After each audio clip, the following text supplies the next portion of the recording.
आवाज़ आ रही है आप लोगों को? प्रॉपर तरीके से बता दीजिए। आवाज़ आ रही है आप लोगों को?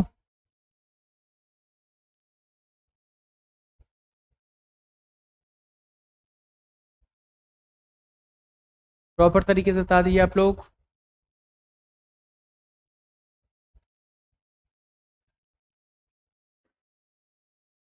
चलिए ठीक है, क्लास को स्टार्ट किया जाए। Budan Sharma good afternoon, Varsha Kumari good afternoon, Anjali Verma good afternoon, very good afternoon. जी सर आ रही है। हाँ सर वेरी गुड आफ्टरनून, ठीक है थैंक यू। आवाज़ आप लोगों को प्रॉपर आ रही है। Resu Singh good afternoon, very good afternoon Resu Singh ji. चलिए बताइए हम लोगों ने कहाँ तक पढ़ा था, क्लास को हम लोग स्टार्ट करें। हम लोग क्लास को स्टार्ट करेंगे, बताइए कहाँ तक हम लोगों ने पढ़ा था लास्ट टाइम, बता दीजिए हम लोगों को। यस सर वॉइस आ रही है, हाँ ठीक है। बता दीजिए हम लोगों ने लास्ट टाइम कहाँ तक पढ़ा था, सारी चीज़ें आप लोग बता दीजिए फटाफट। लास्ट टाइम हम लोगों ने कहाँ तक पढ़ा था। रेसू सिंह फटाफट बताइए आप कहाँ तक पढ़े थे हम लोग लास्ट टाइम।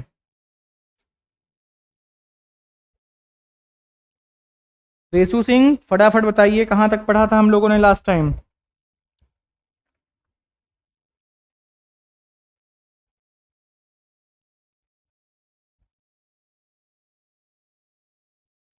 फटाफट बता दीजिए लास्ट टाइम हम लोगों ने कहाँ तक पढ़ा था।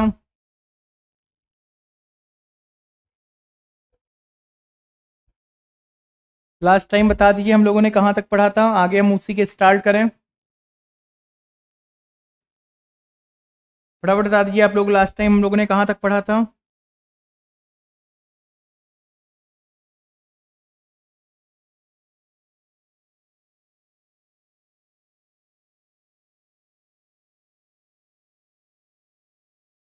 बताइए लास्ट टाइम हम लोगों ने कहाँ तक पढ़ा था।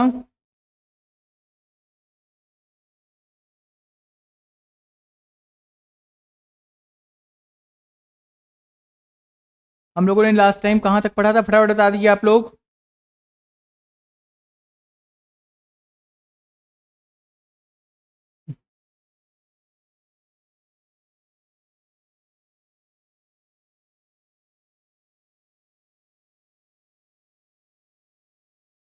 सभी लोग बता दीजिए लास्ट टाइम हम लोगों ने कहाँ तक पढ़ा था, उसी के आगे हम लोग स्टार्ट करें।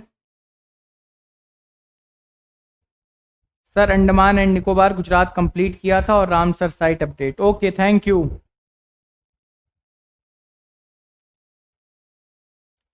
तो अगर आपसे पूछे वर्तमान में कितनी रामसर साइट है, कितनी बताओगे आप लोग। 54। कितनी रामसर साइट है, 54। कितनी रामसर साइट है, 54। याद रखिएगा वर्तमान में कितनी रामसर साइट है, तो याद रखिएगा कितनी रामसर साइट है, 54। 54 रामसर साइट है। कितनी रामसर साइट है, 54 रामसर साइट है। अगर आपसे पूछे कौन कौन सी रामसर साइट बनी बड़ी है, तो मैंने कल बताया था करिकिली। करिकिली आप लोगों को मैंने बताया था पल्लिकर, पल्लिकर नाई, करिकिली, पल्लिकर नाई। आप लोगों को कई तरीकों के मैंने बताया था पिचवरम, और उसके बाद आप लोगों को मैंने एक और बताया था पिचवरम के बाद पाला आर्द्र भूमि, उसके बाद सांख्य सागर। ये 5 आपकी आर्द्र भूमि बढ़ी है, जिसमें से 3 तो आप लोगों की तमिलनाडु की है, एक आप लोगों की मेघालय की है, और एक आप लोगों की मध्य प्रदेश की है। तो वर्तमान में रामसर साइट की संख्या कितनी हो गई, 54। सबसे ज्यादा रामसर साइट वाला अगर आपसे पूछे देश कौन सा है, तो यूनाइटेड किंगडम। सबसे ज्यादा रामसर साइट किस देश में है, तो सबसे ज्यादा रामसर साइट किस देश की है, तो आप लोगों को याद रखना है सबसे ज्यादा रामसर साइट यूनाइटेड किंगडम की है। सबसे ज्यादा रामसर साइट, सर्वाधिक रामसर साइट वाला देश कौन सा है, तो यूनाइटेड किंगडम। रामसर समझौते में भारत कब शामिल हुआ था, तो रामसर समझौते में भारत शामिल हुआ था 2 फरवरी 1982 को, रामसर का सदस्य बना था 2 फरवरी 1982 को। रामसर का सम्मेलन कहां पे हुआ है, तो 1971 में हुआ है। कहने का मतलब रामसर साइट उन साइटों को शामिल किया जाता है जिसमें साल भर में 8 महीने में उस एरिया में पानी लगातार भरा रहता है, उस साइट को हम लोग रामसर साइट में शामिल करते हैं। हाँ सर मिजोरम, ठीक है। तो आप लोगों का पता होगा आप लोगों को। तो आप लोगों की कहाँ कहाँ की साइट थी, तो मैंने आप लोगों को बता दी थी। 3 आप लोगों की, 3 तो रामसर साइट तमिलनाडु की थी, एक आप लोगों की मिजोरम की थी, और एक आप लोगों की कहाँ की थी, मध्य प्रदेश की। हाँ 2 फरवरी 1982। चलिए अच्छी बात है। आइए हम लोग स्टार्ट करते हैं। गुजरात के बारे में और कुछ पॉइंट अगर हो तो हम लोग उसको पहले वो कर लेते हैं, अपने क्लास में उसको डिस्कस कर लेते हैं। तो अगर आपसे पूछा जाए, याद रखिएगा, गुजरात के अंदर अंतरराष्ट्रीय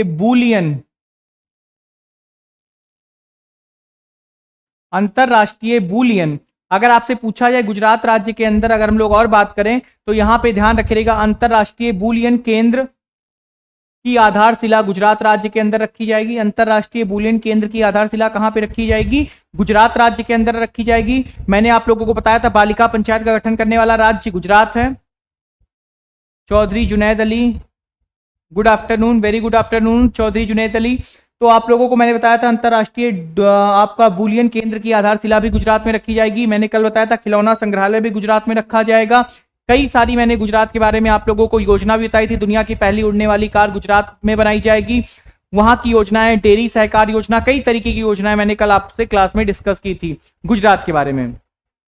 चलिए, जब गुजरात के बारे में आप लोगों को मैंने डिस्कस कर लिया है तो गुजरात के बारे में, अगर गुजरात के बाद हम लोगों का जो अगला राज्य है उसके बारे में हम लोग डिस्कस करते हैं। कौन सा राज्य गुजरात के बारे में? तो गुजरात के बाद हम लोगों का राज्य जो आता है उसका नाम है महाराष्ट्र। कौन सा राज्य है? फटाफट बताओ। महाराष्ट्र। कैपिटल क्या है? फटाफट बताइए। बंबई। सीएम अगर आपसे पूछे तो क्या बताओगे? एकनाथ शिंदे। कौन है? एकनाथ शिंदे। गुजरात के गवर्नर पूछेगा, फटाफट बताइए बिना देर किए हुए। भगत सिंह कोश्यारी। भगत सिंह कोश्यारी। गुजरात के सबसे युवा विधानसभा अध्यक्ष बने महाराष्ट्र राज्य के सबसे युवा विधानसभा अध्यक्ष बने थे अभी राहुल नार्वेकर। महाराष्ट्र राज्य के सबसे युवा विधानसभा अध्यक्ष कौन बने थे? राहुल नार्वेकर। कौन बना था? राहुल नार्वेकर। तो महाराष्ट्र राज्य के सबसे युवा विधानसभा अध्यक्ष कौन बने थे? राहुल नार्वेकर। नाम याद रखिएगा। ये क्या है? तो ये याद रखिएगा, गुजरात राज्य के सबसे युवा विधानसभा अध्यक्ष बने थे राहुल नार्वेकर। अब आप लोगों को समझ में आ रहा होगा विधानसभा अध्यक्ष बनने के लिए कितनी न्यूनतम आयु होनी चाहिए? 25 वर्ष विधानसभा। इसी तरह लोकसभा अध्यक्ष होने के लिए कितनी चाहिए? 25 वर्ष। विधान परिषद के लिए कितनी? 30 वर्ष। राज्यसभा के लिए 30 वर्ष। राष्ट्रपति के लिए 35 वर्ष। उपराष्ट्रपति के लिए 35 वर्ष। अगर आपसे पूछा जाए जैसे हम लोगों को पंचायत का चुनाव लड़ना है तो उसके लिए कम से कम कितनी चाहिए? 21 का। मेयर वाला चुनाव लड़ना है, शहरी निकाय का चुनाव लड़ना है 21 साल, ग्राम निकाय का चुनाव लड़ना है तो 21 साल। अगर हम लोगों को वोटिंग देनी तो हम लोगों को कितनी चाहिए? 18 साल। पहले ये आप लोगों को पता था, पहले ये 21 साल होती थी वोटिंग किया है, लेकिन इसको 61वें संविधान संशोधन द्वारा इसको बदल करके कितना कर दिया गया? 61वें संविधान संशोधन के द्वारा इसको बदल करके 21 वर्ष से कितने वर्ष पर कर दिया गया? 18 वर्ष। तो लोकसभा के लिए 25 वर्ष, विधानसभा के लिए 25 वर्ष, विधान परिषद के लिए 30 वर्ष, राज्यसभा के लिए 30 वर्ष, अगर राष्ट्रपति उपराष्ट्रपति के लिए 35 वर्ष, शहरी निकाय के लिए 21 वर्ष, ग्राम निकाय के लिए भी 21 वर्ष। अगर आपसे पूछा जाए मताधिकार के लिए न्यूनतम आयु सीमा कितनी चाहिए तो 18 वर्ष। राहुल नार्वेकर, हाँ बिल्कुल। अंजलि वर्मा, ठीक है। इतनी बातें समझ में आई आप लोगों को? इसमें कोई दिक्कत किसी को? चलिए आगे बढ़ते हैं हम लोग। आगे हम लोग डिस्कस करते हैं। तो ये गुजरात राज्य के सबसे युवा विधानसभा अध्यक्ष कौन बने? राहुल नार्वेकर। याद रखिएगा। अब आइए महाराष्ट्र के बारे में हम लोग एक्स्ट्रा फैक्ट और डिस्कस करते हैं। तो महाराष्ट्र की कैपिटल अगर आपसे पूछा है तो बंबई है। मैंने अभी जस्ट आप लोगों को बताया। महाराष्ट्र के बारे में अगर आप लोगों से और सारे पॉइंट को हम लोग डिस्कस करें तो महाराष्ट्र में कई सारी चीजें आप लोगों को याद रखना है। यहां पर एक नाम याद रखिएगा, महाराष्ट्र में तारापुर परमाणु संयंत्र। तारापुर परमाणु संयंत्र कहां पर है? महाराष्ट्र में है। तारापुर परमाणु संयंत्र और ट्राम्बे परमाणु संयंत्र, ये दोनों आपके कहां पे हैं? महाराष्ट्र में है। अगर आपसे पूछा जाए भाभा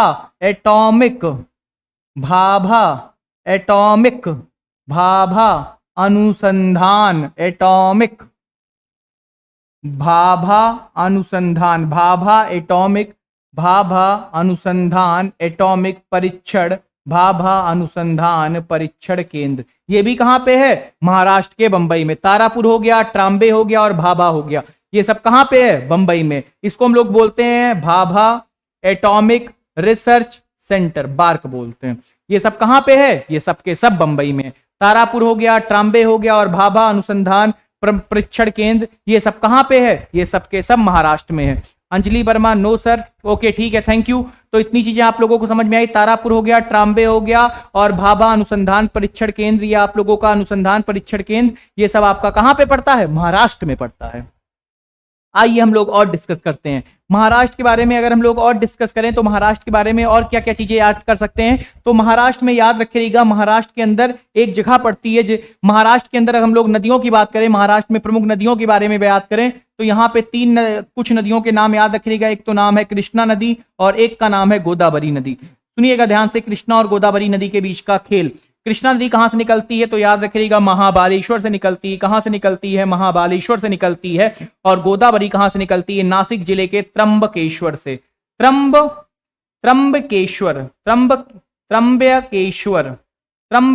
कहां से निकलती है? त्र्यंबकेश्वर। कृष्णा नदी के बारे में याद रखिएगा, कृष्णा नदी पर 3 बांध है। एक तो अलमाटी बांध है, अलमाटी बांध है या अलमाटी सागर बांध बोल दो, या और अगर हम लोग बात करें तो यहाँ पे श्री सैलम सागर बांध है। और एक आप लोगों को याद रखिएगा, एक आप लोगों का और इंपॉर्टेंट बांध है, उसका नाम है एक मिनट इसको मिटाल रहे हैं। एक है आप लोगों का नागार्जुन सागर बांध, वो भी किस नदी पर है? तो याद रखिएगा वो भी आपकी कृष्णा नदी पर है, नागार्जुन सागर बांध। ये तीनों नदियां कहां से निकलती हैं? महाराष्ट्र से। तो अलमाटी बांध हो गया, श्री सैलम सागर बांध हो गया, इसको श्री सैलम सागर लिख दो। श्री सैलम सागर बांध ये भी किस नदी पर है? कृष्णा नदी पर है। और नागार्जुन सागर बांध भी आप लोगों का कहां पे है? कृष्णा नदी पर। नागार्जुन सागर बांध भी आप लोगों का कहां पे है? कृष्णा नदी पर। ध्यान रखिएगा, नागार्जुन सागर बांध भी कृष्णा नदी पर है, जिसमें श्री सैलम और नागार्जुन सागर बांध ये दोनों आंध्र प्रदेश में है। अगर आपसे पूछे अलमाटी बांध कहां पे है, तो अलमाटी बांध अगर आपसे पूछा है तो कर्नाटक में है। किस नदी पर है? तो क्या बताओगे? कृष्णा नदी पर। निकलती कहां से है? महाराष्ट्र के महाबालेश्वर से। कहां से निकलती है? महाराष्ट्र के महाबालेश्वर से निकलती है। कृष्णा के बारे में अगर और खासियत की बात याद करें तो कृष्णा की सहायक नदी कौन सी नदी है? तुंगभद्रा नदी, जो कृष्णा की सबसे बड़ी सहायक नदी है। और तुंगभद्रा की सहायक नदी कौन सी नदी है? हंगरी नदी। क्वेश्चन आता है, तुंगभद्रा की सहायक नदी कौन सी नदी है? हंगरी नदी। Sumit Rathore, good afternoon, very good afternoon Sumit ji. Class से जुड़ जाइए, सभी लोग क्लास के लिंक को शेयर कर दीजिए, अधिक से अधिक लोगों को जोड़िए। आज टारगेट पार होना चाहिए। सभी लोगों से मेरी विनम्र निवेदन है, सभी लोग क्लास को अधिक से अधिक शेयर कर दीजिए। सभी लोग क्लास को अधिक से अधिक शेयर कर दीजिए। आप लोगों से विनम्र निवेदन है। मेरी मेहनत आप लोगों को रंग जरूर लाएगी, मेरी मेहनत आपको रंग जरूर लाएगी। आप लोग सभी लोग मिलकर के आज क्लास को खूब शेयर कर दीजिए, काफी ट्रेंड में लगा दीजिए क्लास को। सभी लोगों से मेरी रिक्वेस्ट है, सभी लोग से गुजारिश है, सभी लोग क्लासेस के लिंक को शेयर कर दीजिए अपने हर ग्रुप में, अपने हर लोग के पास क्लास को शेयर कर दीजिए, अधिक से अधिक लोग। तो कृष्णा के बारे में ध्यान रखिएगा, कृष्णा नदी कहां से निकलती है? महाराष्ट्र के महाबालेश्वर से निकलती है। कृष्णा पे कौन सा बांध है? 3 बांध है, अलमाटी बांध, श्री सैलम सागर बांध, नागार्जुन सागर बांध। कृष्णा नदी के बारे में अगर पूछा है, कृष्णा नदी की सहायक नदी कौन सी है? तो तुंगभद्रा नदी। कृष्णा की सबसे बड़ी सहायक नदी कौन सी है? तुंगभद्रा नदी। और कृष्णा के बारे में पूछा है, तुंगभद्रा नदी की सहायक नदी कौन सी नदी है? हंगरी नदी। तुंगभद्रा की सहायक नदी पूछे तो हंगरी नदी बताना। तुंगभद्रा की सहायक नदी आप लोग से पूछा है तो आप लोग क्या बताओगे? हंगरी नदी बताओगे। तो याद रखना कृष्णा नदी के बारे में सारे पॉइंट। कृष्णा की सहायक नदी एक नदी और है जिसका नाम है मूसी नदी, और मूसी नदी के किनारे एक शहर बसा है जिसका नाम है हैदराबाद। मूसी नदी के किनारे एक शहर बसा है जिसका नाम क्या है? हैदराबाद। किसकी सहायक नदी है? मूसी, कृष्णा की। और मूसी नदी के किनारे कौन सा शहर बसा है? हैदराबाद शहर। बिल्कुल एग्जैक्ट, अच्छा क्वेश्चन। अब आइए गोदावरी पे। गोदावरी निकलती कहां से है? त्र्यंबकेश्वर से। अब याद रखिएगा, गोदावरी नदी के बारे में एक पॉइंट आप लोगों को बताते हैं। जो नासिक शहर है वो किस नदी के किनारे बसा है? गोदावरी। नासिक शहर को हम लोग क्या कहते हैं? प्याज की मंडी। सबसे ज्यादा प्याज कहां पे मिलता है? नासिक में। और नासिक शहर को हम लोग क्या कहते हैं? प्याज की मंडी। क्या कहेंगे? प्याज की मंडी। अगर आपसे पूछा है नासिक जिला, नासिक जो जिला है वो किस नदी के किनारे बसा है? गोदावरी। गोदावरी निकलती कहां से? त्र्यंबकेश्वर से। आगे देखिएगा, गोदावरी निकलती कहां से? त्र्यंबकेश्वर से। गोदावरी नदी निकलती कहां से? त्र्यंबकेश्वर से। गोदावरी निकलती कहां से? त्र्यंबकेश्वर से। अब गोदावरी के बारे में याद रखिएगा, गोदावरी पे कई सारी परियोजनाएं। अगर आपसे पूछा है पोलावरम सिंचाई परियोजना किस नदी पर बनाई गई? गोदावरी नदी पर। याद रखिएगा, पोलावरम सिंचाई परियोजना किस नदी पर बनाई गई है? तो गोदावरी नदी पर। अगर आपसे पूछा है श्री राम सागर बांध परियोजना, श्री राम सागर बांध परियोजना किस नदी पर बनाई गई? गोदावरी नदी पर। श्री राम सागर बांध परियोजना किस नदी पर बनाई गई? गोदावरी पे। पोचम पांध परियोजना, याद रखिएगा पोचमपाद परियोजना, ध्यान रखिएगा पोचमपाद परियोजना भी आप लोगों का किस नदी पर बनाई गई? पोचमपाद, ये भी आप लोगों का गोदावरी नदी पर। पोचमपाद हो गया, पोलावरम हो गया, श्री राम सागर बांध परियोजना हो गया। तीनों परियोजनाएं किस नदी पर बनाई गई है? तो तीनों परियोजनाएं आप लोगों को ध्यान रखिएगा, तीनों परियोजनाएं आप लोगों की गोदावरी नदी पर बनाई गई है, गोदावरी नदी पर बनाई गई है। पोचमपाद लिख लीजिएगा, पोचमपाद परियोजना, फटाफट लिखिएगा आप लोग, जल्दी से स्क्रीनशॉट लीजिए आप लोग, जल्दी से आप लोग लिखिएगा, जल्दी से फटाफट बिना लेट किए हुए।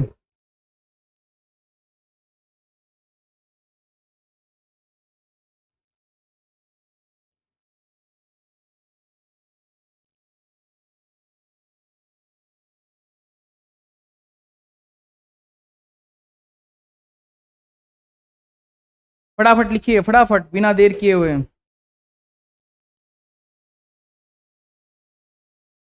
फटाफट लिखिएगा बिना देर किए हुए सभी लोग, फटाफट। गोदावरी पर कौन सी परियोजना है? पोलावरम सिंचाई परियोजना, पोचमपाद परियोजना, पोचमपाद परियोजना और श्री राम सागर बांध परियोजना। ध्यान रखे रहिएगा, ये तीनों फटाफट लिखिए, फटाफट सभी लोग नोट करते रहिए, फटाफट। अंकित मिश्रा, यस सर। सुमित राठौर, अधिक से अधिक लोग क्लास को शेयर कर दें, सभी लोग क्लास को शेयर कर दें, सभी के सभी लोग, किसी भी तरीके की कंजूसी ना करें, अधिक से अधिक लोग लाइक करें, सभी लोग क्लास को लाइक कर दें, शेयर कर दें, सभी लोग लिंक को अपने दोस्तों के पास शेयर कर दें। सर तुंगभद्रा वाला पॉइंट बता दीजिए। देखिए रेसु सिंह, कृष्णा की सबसे बड़ी सहायक नदी है तुंगभद्रा, और तुंगभद्रा के बारे में याद रखे रहना, तुंगभद्रा की सहायक नदी है, एक नदी है जिसका नाम है हंगरी नदी। कृष्णा की सहायक नदी है तुंगभद्रा, सर तुंगभद्रा, हाँ वही बता रहे हैं। तो कृष्णा की सहायक नदी है तुंगभद्रा और तुंगभद्रा की सहायक नदी है हंगरी नदी। तुंगभद्रा की सहायक नदी कौन सी नदी है? हंगरी नदी। कृष्णा की सबसे बड़ी सहायक नदी है तुंगभद्रा। याद रख लेना, कृष्णा और तुंगभद्रा नदियों के लेकर के आपके इतिहास में बहुत सारे विवाद, युद्ध भी लड़े गए हैं, वो सब आगे का पॉइंट है, वो सब आप लोगों को नहीं जानना है। पहले आप लोग इतना जान जाइए जो मैंने अभी आप लोगों को बताया। फटाफट बताइए सभी लोग, क्लास को शेयर कर दें, अधिक से अधिक लोग, क्लास की संख्या को बढ़ा दें, देखने वाले संख्या को बढ़ा दें, सभी लोग से गुजारिश है, सभी लोग क्लास की संख्या को बढ़ा दें, सभी लोग लाइक कर दें, लाइक में किसी भी तरीके की कोई कंजूसी ना करें, सभी लोग क्लास को लाइक कर दें खूब ज्यादा, क्लास को काफी ट्रेंड पर ले जाइए, सभी लोग से गुजारिश है, सभी लोग अपने जानने वाले को क्लास की लिंक शेयर कर दीजिए, सभी के सभी लोगों से गुजारिश है। सभी लोग अगर एक एक लोगों को शेयर करेंगे और वो सभी लोग मिलकर के दूसरे को शेयर करेंगे तो ऐसे काफी ज्यादा। यस सर, चलिए ठीक है, वेरी गुड। तो सभी लोग लाइक कर दीजिए, लाइक में किसी का भी लाइक सभी लोग क्लास को कर दीजिए, सभी के सभी लोग लाइक कर दीजिए क्लास को। चलिए, तो ये आप लोगों को देखे गोदावरी नदी के बारे में, गोदावरी नदी के बारे में। अब गोदावरी के बारे में एक और पॉइंट सुनिएगा, गोदावरी के बारे में याद रखिएगा। गोदावरी नदी के बाद, गोदावरी नदी के बारे में सबसे बड़ी सहायक नदी अगर आपसे पूछा है गोदावरी की सबसे बड़ी सहायक नदी कौन सी है, तो आप लोगों को याद रखना है बेनगंगा। गोदावरी की सबसे बड़ी सहायक नदी बेनगंगा, पेनगंगा, बेनगंगा, प्राणहिता, मंजिरा, ये सब किसकी सहायक नदी है? ये सब की सब गोदावरी की सहायक नदी है। और गोदावरी के बारे में एक पॉइंट और बहुत ही इंपॉर्टेंट पॉइंट है, ध्यान रखिएगा। ये जो गोदावरी नदी है, आप लोगों को पता होगा, इसी गोदावरी नदी को हम लोग पहले सिंधु घाटी सभ्यता में, इस नदी को हम लोग जानते थे किस नदी के नाम से? सिंधु घाटी सभ्यता से भी ऊपर जाओगे तो आप लोगों को मिलेगा स्टोन एज, या सिंधु घाटी सभ्यता तक भी आप लोग बात करोगे तो स्टोन एज। और स्टोन एज तो आप लोगों का सबसे शुरुआती काल होता है, और सिंधु घाटी सभ्यता में इसी गोदावरी नदी को हम लोग प्रवरा नदी कहते थे। कौन सी नदी कहते थे? प्रवरा नदी कहते थे। और गोदावरी की सबसे बड़ी सहायक नदी अगर आपसे पूछा जाएगा तो आप लोग क्या बताओगे? बेनगंगा। गोदावरी की सबसे बड़ी सहायक नदी अगर आपसे पूछा जाएगा तो आप लोग क्या बताओगे? बेनगंगा। गोदावरी की सबसे बड़ी सहायक नदी अगर आपसे पूछा गया पेपर में तो क्या बताओगे? बेनगंगा। गोदावरी नदी को सिंधु घाटी सभ्यता वाले क्या कहते थे? इस नदी को प्रवरा नदी। गोदावरी नदी को सिंधु घाटी सभ्यता में क्या कहा जाता था? प्रवरा नदी। गोदावरी नदी को सिंधु घाटी सभ्यता वाले क्या कहते थे? प्रवरा नदी। कौन सी नदी कहते थे? फटाफट बताइए। प्रवरा नदी।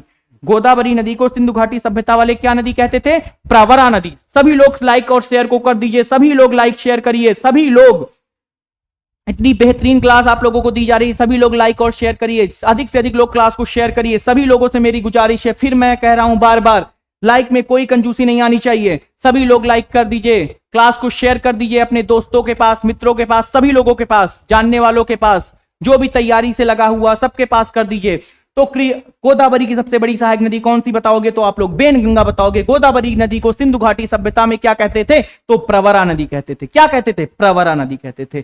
ये आप लोगों को ध्यान रखना है। अब गोदावरी नदी के बारे में और कहानी सुनिएगा। गोदावरी के बारे में एक पॉइंट इंपॉर्टेंट और है। अगर आपसे पूछा जाए, गोदावरी की सहायक नदी एक नदी है जिसका नाम है इंद्रावती नदी। कौन सी नदी है?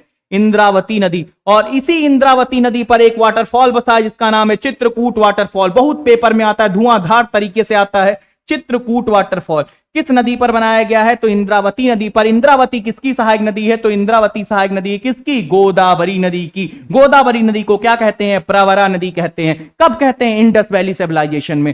तो याद रखना, चित्रकूट जलप्रपात किस नदी पर बनाया गया है? तो इंद्रावती नदी पर। और इस जलप्रपात को हम लोग भारत का नियाग्रा कहते हैं। भारत का नियाग्रा। भारत का नियाग्रा हम लोग किस वाटरफॉल को कहते हैं? वो याद रखना, चित्रकूट जलप्रपात को। किसको वाटरफॉल को कहते हैं? चित्रकूट जलप्रपात को। अगर आपसे पूछा जाए नियाग्रा जलप्रपात किस नदी पर बनाया गया है, तो याद रखना सेंट लॉरेंस नदी पर। किस नदी पर बनाया गया है? सेंट लॉरेंस नदी। नियाग्रा वाटरफॉल किस नदी पर बनाया गया है? सेंट लॉरेंस नदी। बहुत फेमस क्वेश्चन, बहुत इंपॉर्टेंट वाटरफॉल है। नियाग्रा जलप्रपात किस नदी पर बनाया गया? सेंट लॉरेंस नदी। सेंट लॉरेंस नदी निकलती कहां से? ओंटारियो झील से निकलती है। ओंटारियो झील से निकलती है। ओंटारियो झील पर कौन सा शहर बसा है? हैमिल्टन शहर बसा है। कौन सा शहर बसा है? हैमिल्टन शहर बसा है। हैमिल्टन।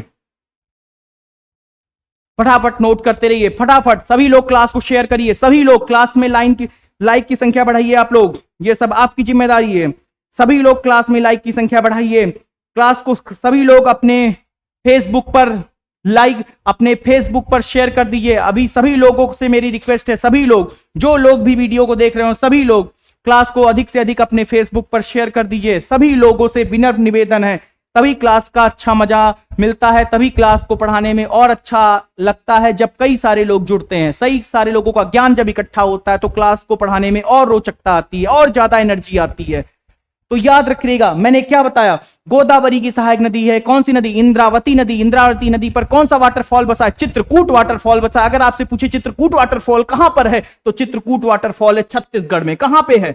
छत्तीसगढ़ में। और इसे क्या कहते हैं? भारत का नियाग्रा। भारत का नियाग्रा किस वाटरफॉल को कहते हैं? चित्रकूट जलप्रपात को। किस नदी पर बनाया गया? इंद्रावती नदी पर। किस राज्य में बनाया गया? छत्तीसगढ़।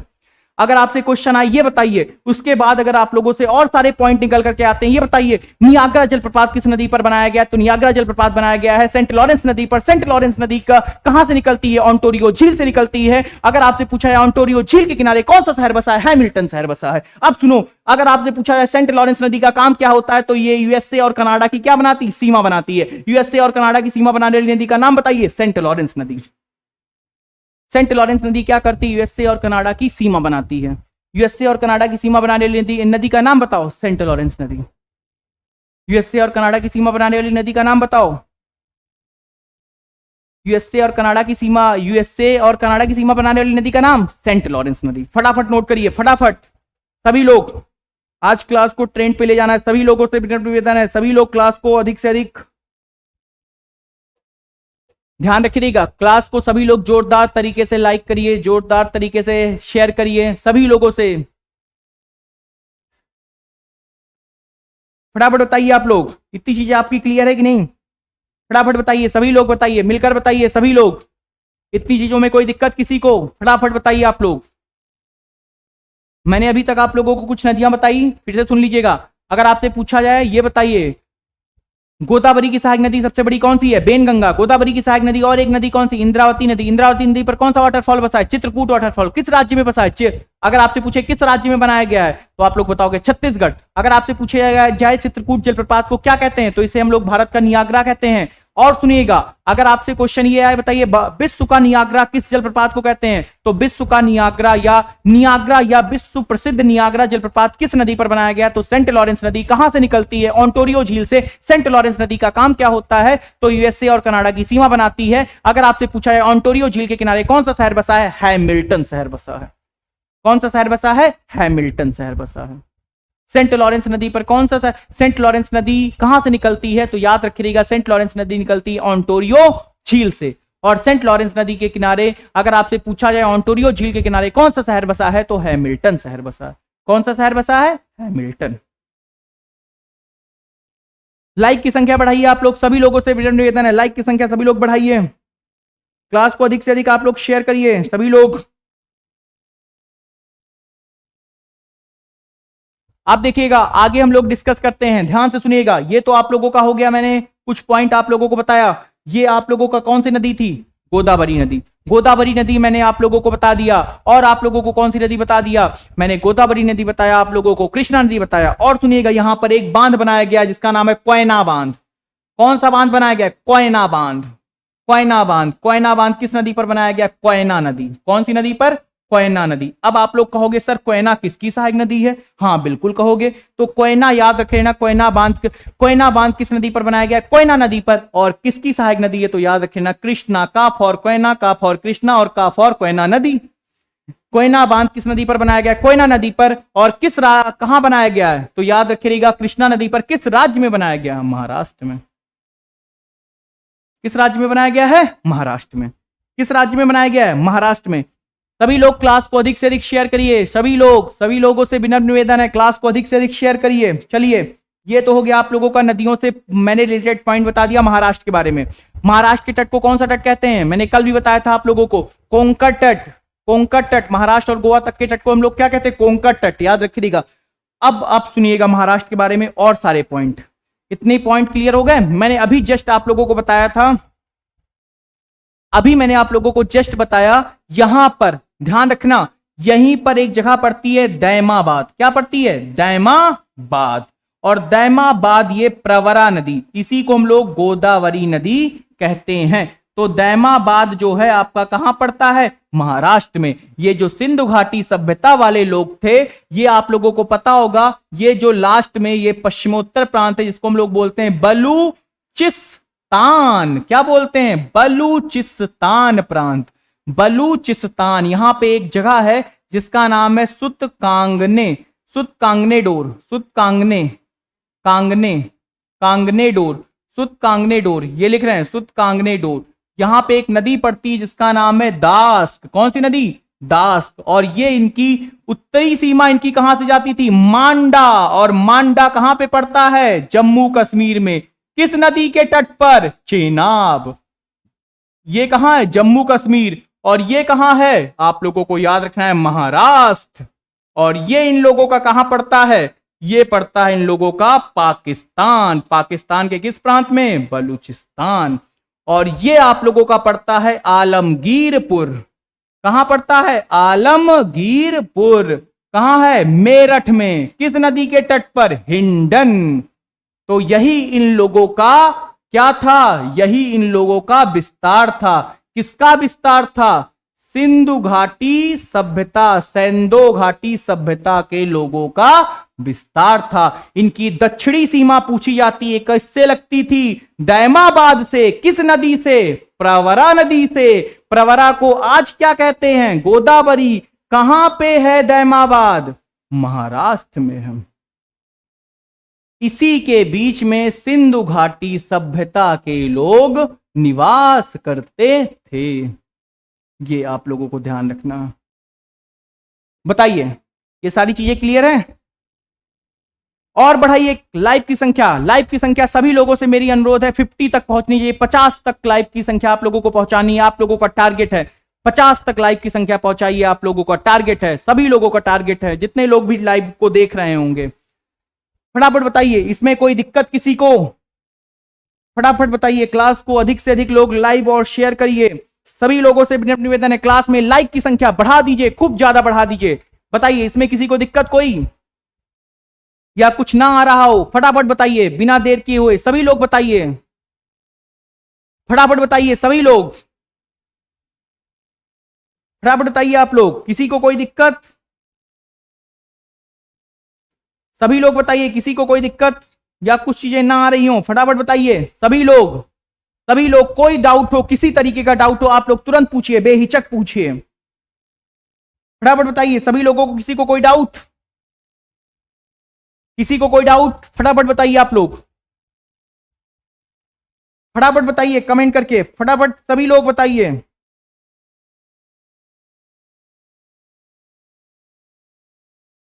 सभी लोग बताइए, किसी को कोई doubt? Anjali Verma, Shalini Singh, no sir ji, no sir. Pakistan point please repeat sir. Okay, thank you Resu Singh. देखिए पाकिस्तान पॉइंट रेसू सिंह कह रहे हैं, तो ध्यान से सुनिएगा। इनकी जो पश्चिमी सीमा है, ये बलूचिस्तान जाती थी, बलूचिस्तान। बलूचिस्तान में एक प्लेस है, बलूचिस्तान कहां पड़ता है? पाकिस्तान में। वहां पर एक प्लेस है सुत कांगने डोर। कौन सा डोर है? सुत कांगने डोर। वहां पर एक पूरा स्थल है जिसका नाम है सुत कांगने डोर। और यहां पर जम्मू कश्मीर में क्या पड़ता है? मांडा। और यहां पे दक्षिण में क्या पड़ता है? महाराष्ट्र। कौन सा प्लेस है? दायमाबाद। और यहां क्या पड़ता है? आलमगीरपुर। कहां पर है? मेरठ में। किस नदी के तट पर है? हिंडन। यही, इसी के बीच में सैंडो सभ्यता के लोग बसे थे। यही इनका विस्तार है। Rupali Sagar, no sir. Junu flying, no sir. Junu flying, all fine, okay, thank you. सभी लोग क्लास में लगातार बने रहिएगा। आने वाले 2 घंटे तक सभी लोग क्लास में इसी तरीके से धैर्य बना करके रखिएगा। देखिएगा सब कुछ आपको याद हो जाएगा, सब कुछ। कोई पॉइंट ऐसा नहीं होगा जो आपसे बचा रहे, अछूता रहेगा। सभी लोग बने रहिए क्लास के साथ, बस ध्यान रखिएगा। ये दास, ये आपको क्लियर? इसमें कोई, किसी को डाउट, किसी को कोई प्रॉब्लम, किसी को कोई दिक्कत? Deepak Kumar Gangwar, good afternoon, very good afternoon Deepak ji. Class से लुक जाइए, क्लास से जुड़ जाइए, बस सभी लोग क्लास से, सभी लोग आप जुड़ जाइए और क्लास को लाइक कर दीजिए। क्लास को तुरंत लाइक करिए। सभी लोग क्लास से जुड़ जाइए, क्लास को लाइक कर दीजिए। क्लास को आप लोग लाइक करोगे तो मेरा हौसला बुलंद होगा। मुझे लगेगा कि हम आपको जो पढ़ा रहे हैं आप लोगों को पसंद आ रहा है कि नहीं आ रहा है। सभी लोग क्लास से जुड़ जाइए, क्लास में लाइक की संख्या को बढ़ा दीजिए। और क्लास में लाइव की संख्या आप लोगों को बढ़ानी है, ये आप लोगों की रिस्पॉन्सिबिलिटी है। सभी लोग अपने, जितने भी लोग हैं सभी लोगों से अनुरोध है, सभी लोग अपने फेसबुक में चैनल के लिंक को शेयर कर दीजिए, अधिक से अधिक शेयर कर दीजिए। क्या बात है सर जी, आज तो आपकी एनर्जी का लेवल ही अलग है। शालिनी सिंह जी, हाँ क्या बात है सर जी, आज तो आपकी एनर्जी का लेवल ही अलग है। नहीं, ऐसा नहीं है, मेरी एनर्जी का लेवल हमेशा एक जैसा रहता है। ये बात आप लोगों के ऊपर है, आप लोग किस तरीके से उसको अडॉप्ट करते हो। मेरी एनर्जी का लेवल हमेशा एक जैसा ही रहता है। बस आप लोगों के लिए इतनी मेहनत होती है, सिर्फ आप लोगों के लिए, सिर्फ आप लोगों के लिए इतनी मेहनत होती है, ठीक है। नहीं, पढ़ाने को तो सब पढ़ाते हैं, पढ़ाने को तो पूरा यूट्यूब पढ़ाता है, लेकिन मेहनत से कौन पढ़ाता है? मेहनत से पढ़ाने वाले सिर्फ मात्र 1% लोग हैं। सर हम फेसबुक नहीं चलाते हैं। कोई बात नहीं यूनिफ्लाइंग जी, कोई बिल्कुल बात नहीं, बिल्कुल भी कोई बात नहीं है, परेशान मत होइए। पढ़ाने को तो सभी पढ़ाते हैं। 90% लोग फेसबुक पे पढ़ाते हैं, 90% लोग सॉरी यूट्यूब पे पढ़ाते हैं, लेकिन उसमें से मेहनत मात्र 1% लोग करते हैं, मात्र 1% लोग। जो हकीकत है, जो सच्चाई है, मात्र 1% लोग एनर्जी देते हैं, अपनी एनर्जी। नहीं, सब लोग क्या सोचते हैं, सब लोगों का एक मानसिकता होती है, एक मेंटलिटी होती है। अगर हम लोग, मानसिकता ये होती है लोगों में, सुनिएगा, मानसिकता क्या होती है लोगों में? मानसिकता ये होती है कि लोग, अगर हम अपना ज्ञान किसी दूसरे को दे देंगे, अपना सारा ज्ञान अगर उसको हम दे दिए, तो कल को वही मेरा कंपटीटर बन जाएगा, कल को वही मेरा कंपटीटर बन जाएगा और मेरी मार्केट बंद कर देगा। कल को मेरी मार्केट से कई सारे बच्चे उसके यहां उठ के जाएंगे। ये सोच रखते हैं सब लोग, अधिकतर लोग, 90% लोग ये सोच रखते हैं। मात्र 10% लोग होते हैं जो अपने ज्ञान का 101% देते हैं आपको, उसमें 1% भी इधर उधर इफ बट नहीं रहता है। ध्यान रखिएगा। चलिए आगे हम लोग बात करते हैं, ये तो आप लोगों को क्लियर हो गया। नदियां मैंने आप लोगों को बता दी, इसकी मैंने आप लोगों को। अब देखिएगा, महाराष्ट्र में अगर हम लोग बात करें तो याद रखिएगा, महाराष्ट्र में कुछ पहाड़ी हैं जो आप लोगों की परीक्षाओं में आती हैं। कौन कौन सी पहाड़ी है? फटाफट लिख लीजिएगा। अजंता, कौन कौन सी पहाड़ी पाई जाती है? ध्यान से सुनिएगा, कौन कौन सी पहाड़ी है? फटाफट देखिएगा मैप से, मैप की मदद से, कि आपको कोई दिक्कत ना हो, कभी आपका क्वेश्चन कभी गलत ना होने पाए। देखिएगा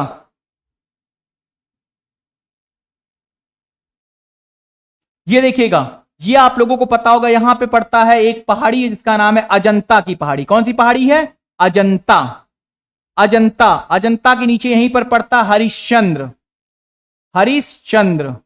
और यहीं पे अजंता, हरिश्चंद्र, और यहीं पे एक यहां पे पड़ता है सतमाला की पहाड़ी, जो सतमाला, सतमाला की पहाड़ी। अजंता, हरिश्चंद्र और सतमाला। कौन कौन सी पहाड़ी मैंने बताई? अजंता हो गई, सतमाला हो गई और हरिश्चंद्र की पहाड़ी। ये तीनों पहाड़ियां महाराष्ट्र में पाई जाती है। फिर से देखिएगा, हम फिर से बनाते हैं, एक मिनट रुकिएगा। अजंता की पहाड़ी, सतमाला, अजंता, हरिश्चंद्र और सतमाला, ये तीनों पहाड़ियां आपकी कहां पाई जाती हैं? तो महाराष्ट्र में। कौन कौन सी? याद रखना, हम यहां लिख दे रहे हैं, अजंता की पहाड़ी, हरिश्चंद्र की पहाड़ी और सतमाला की पहाड़ी। हरिश्चंद्र की पहाड़ी, सतमाला की पहाड़ी, ये तीनों पहाड़ियां किस स्टेट में पाई जाती? महाराष्ट्र में। फटाफट नोट करिएगा, Ajanta, Satmala, Harishchandra. Good afternoon Akhilesh Kumar, very good afternoon Akhilesh ji. तो सतमाला, हरिश्चंद्र और आप लोगों को मैंने बताया अजंता, ये तीनों पहाड़ियां कहां पाई जाती हैं? महाराष्ट्र में। अजंता, सतमाला, हरिश्चंद्र, तीनों पहाड़ियां कहां पाई जाती हैं? फटाफट बताओ बिना देर किए हुए। महाराष्ट्र में। ये क्लियर? अब सुनिएगा महाराष्ट्र के बारे में और पॉइंट। महाराष्ट्र में नदियां मैंने आप लोगों को बता दिया, सारी नदियां मैंने क्लियर कर दिया, एक एक नदियों के बारे में कुछ गलत नहीं होना चाहिए क्वेश्चन। दूसरा, आप झील सुनिएगा। महाराष्ट्र में कुछ झीलें पाई जाती है। सबसे इंपॉर्टेंट झील है, आप लोगों को ध्यान रखिएगा, लोनार झील। कौन सी झील है? लोनार झील। यही आप लोगों के एग्जाम के लिए इंपॉर्टेंट है। लेकिन एग्जाम के लिए क्या इंपॉर्टेंट है हम सब बता रहे हैं आपको। लोनार झील कहां पाई जाती है? महाराष्ट्र में पाई जाती है। पूछा जाता है कैसी झील है, तो याद रखिएगा ज्वालामुखी निर्मित झील है। कैसी झील है? ज्वालामुखी निर्मित झील है। अब ज्वालामुखी निर्मित का मतलब क्या होता है? ये ज्वालामुखी उद्गार से बनी हुई झील है। किससे बनी है? ज्वालामुखी उद्गार से बनी झील है। इसी को हम लोग क्या बोलते हैं? क्रेटर झील। कौन सी झील कहते हैं? क्रेटर झील। क्रेटर झील क्या कहते हैं? क्रेटर झील। लोनार झील किस प्रकार की झील का उदाहरण है? क्रेटर झील का उदाहरण है। अब सुनो आप लोगों को, जैसे आप लोगों को पता होगा, ये जो आप लोगों का पृथ्वी, जब आप लोगों का कोई भी एरप्शन, आप लोगों को पता होगा, ये जो पृथ्वी होती है, पृथ्वी में जब दरार पड़ती है, दरारें पड़ती है, तो इससे जो निकला हुआ यह पदार्थ होता है, ये जो इससे निकला हुआ पदार्थ होता है, ये देख रहे हो, ये जो इससे निकला हुआ पिघला हुआ पदार्थ होता है, जब ये धरातल पर आता है, जो इससे निकला हुआ पदार्थ होता है, जब पृथ्वी के नीचे जो पिघला हुआ पदार्थ होता है, जो पृथ्वी के नीचे होता है, वो पिघला हुआ पदार्थ जब धरातल पर आकर के इकट्ठा हो जाता है, उसको कहते हैं मैग्मा।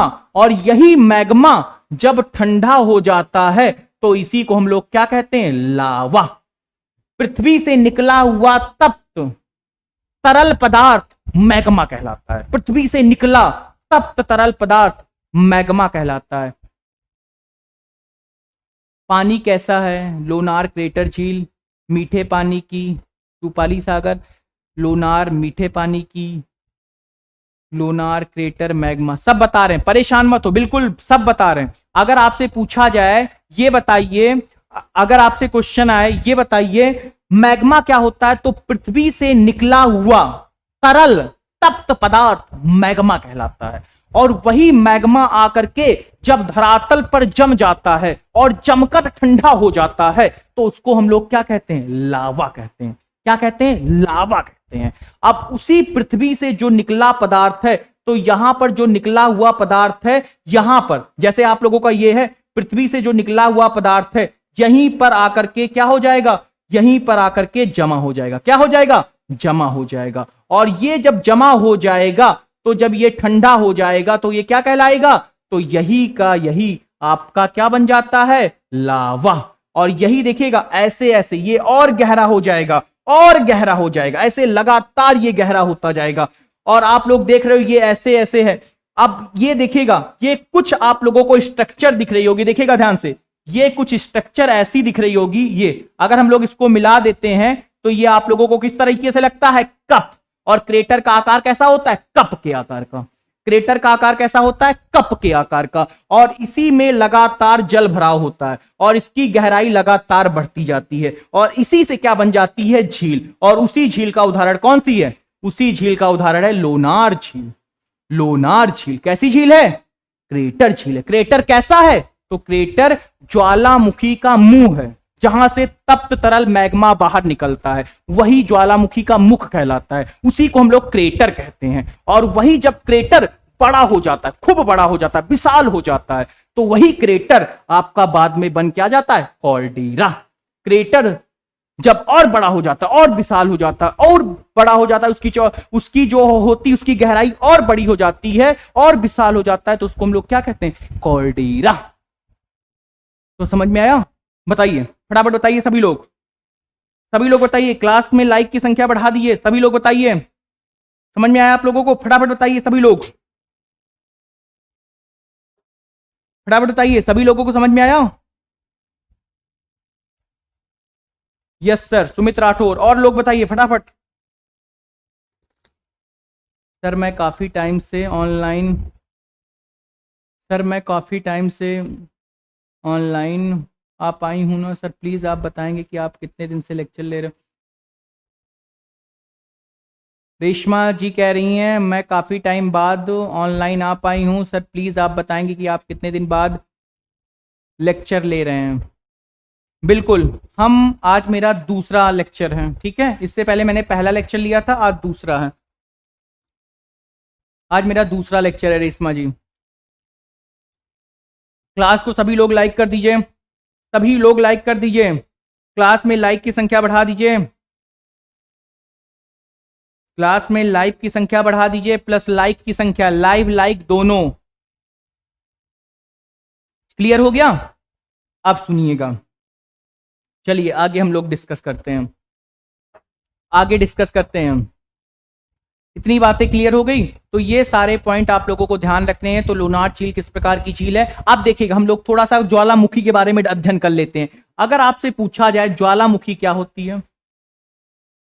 एक ज्वालामुखी होता है, ज्वालामुखी को हम लोग कहते हैं वोल्केनो। क्या कहते हैं? वोल्केनो। वोल्केनो क्या कहते हैं? वोल्केनो। वोल्केनो क्लियर रखिएगा। अब ज्वालामुखी जो होती है, ये ज्वालामुखी क्या होती है? तो ज्वालामुखी एक तरीके की दरार होती है, एक तरीके की भ्रंश होती है। ज्वालामुखी और भूकंप दो अलग अलग चीजें होती है। तो जो ज्वालामुखी होती है वो ध्यान रखिएगा, आप लोगों के पेपर वाला क्वेश्चन हम आप लोगों को बता रहे हैं। तो जो ज्वालामुखी होती है, ज्वालामुखी जब क्रिया होती है तो उसमें सबसे ज्यादा गैस कौन से निकलती है? सबसे ज्यादा बाहर क्या निकलता है? तो सबसे ज्यादा जो बाहर निकलता है वो क्या निकलता है? जलवाष्प। ज्वालामुखी क्रिया के दौरान सबसे ज्यादा निर्मुक्त क्या होती है? तो जलवाष्प निकलती है। क्या निकलती है? जलवाष्प निकलती है। उसके बाद क्या निकलता है? तो कार्बन डाइऑक्साइड निकलता है। कौन सी गैस नहीं निकलती है? तो ऑक्सीजन गैस नहीं निकलती है। इस गैस का क्या होता है? अभाव होता है। ये गैस ज्वालामुखी क्रिया के दौरान नहीं निकलती है। क्या निकलता है? तो आप लोगों को ध्यान रखना, तो जलवाष्प निकलता है और क्या निकलता है? कार्बन डाइऑक्साइड निकलता है। सबसे ज्यादा क्या निकलती है? जलवाष्प। और नंबर 2 पर क्या निकलता है? CO2। और कौन सी गैस बाहर नहीं निकलती है? तो ऑक्सीजन गैस का क्या होता है? अभाव होता है। ऑक्सीजन गैस बाहर नहीं निकलती है। ये पॉइंट आप लोग ध्यान रखिएगा। अगर हम लोग बात करें, ये जलवाष्प क्या होता है? ये जलवाष्प आप लोगों को वाटर को जो एब्जॉर्प्शन पावर होती है वही जलवाष्प होता है। सबसे ज्यादा बाहर निकलता है जलवाष्प, याद रखिएगा, जलवाष्प। और नंबर 2 पर क्या निकलता है? CO2। और उसके बाद कौन सी गैस नहीं निकलती है? ऑक्सीजन गैस नहीं निकलती है। अब देखो, ये जो CO2 गैस होती है ये आग को बुझाने में मदद करती है। कौन सी गैस? CO2 gas. आपको बुझाने में मदद करने वाली गैस कौन सी है? CO2। अगर आपसे पूछा जाए ये बताइए ये CO2 गैस और किस में काम में आती है? तो याद रख लेना, सर्वाधिक ग्रीन हाउस प्रभाव के लिए, सर्वाधिक ग्रीन हाउस प्रभाव के लिए सबसे उत्तरदायी गैस अगर आपसे पूछा जाए तो आप लोगों की कौन सी है? CO2। ग्रीन हाउस प्रभाव, ग्रीन हाउस प्रभाव के लिए सबसे ज्यादा उत्तरदायी गैस पूछे तो आप लोग क्या बताओगे? Carbon dioxide. आग को बुझाने में मदद करने वाली gas carbon dioxide. Oxygen gas क्या काम करती है? आग को जलाने में मदद करती है। और क्या काम होता है? ये गैस को हम लोग जीवन दायिनी गैस कहते हैं, क्योंकि ऑक्सीजन ना हो तो इंसान मर जाए। आपको पता होगा जो गैसों का आदान प्रदान होता है हमारे शरीर के अंदर, वो काम कौन करता है? हमारा फेफड़ा। गैसों का आदान प्रदान, विनिमय, एक्सचेंज, मतलब गैस हमारे अंदर ऑक्सीजन आती है, CO2 बाहर जाती है। ये कौन करता है? हमारा फेफड़ा करता है। फेफड़ा, फेफड़ा करता है। ध्यान रखिएगा। अगर आपसे पूछे फेफड़े कितने होते हैं तो दो होते हैं। लंग्स कितने होते हैं? दो लंग्स होते हैं। ध्यान रखिएगा। कितने लंग्स होते हैं? दो। ध्यान रखिएगा। ये आप लोगों का हीट से रिएक्शन करें, हीट से रिएक्शन करें, फायर से रिएक्शन करें, एसपी गेमिंग को बताइए। सभी लोगों को सारी चीजें क्लियर है? फटाफट बताइए, फटाफट बताइए सभी लोग। क्लास में लाइक की संख्या को बढ़ा दीजिए। सब लोगों से विनम्र निवेदन है, क्लास में लाइक की संख्या को बढ़ा दें आप लोग। सभी लोग क्लास में लाइक की संख्या को बढ़ा दें। सभी लोग बताइए, सभी लोगों को क्लियर है सारी चीजें? फटाफट बता दीजिए सभी लोग। सभी लोगों को सारी चीजें क्लियर हैं? सभी लोगों को सारी चीजें क्लियर है? फटाफट बता दीजिए सभी लोग।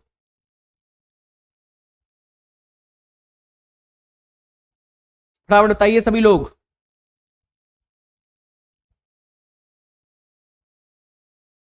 फटाफट बता दीजिए कि सभी लोगों को सारी चीजें क्लियर हैं? सभी लोग फटाफट बता दीजिए सारी चीजें सभी लोगों को क्लियर है? रूपाली सागर, हाँ। CO2 कैसे फायर को बुझाने का काम आती है? अंजलि वर्मा,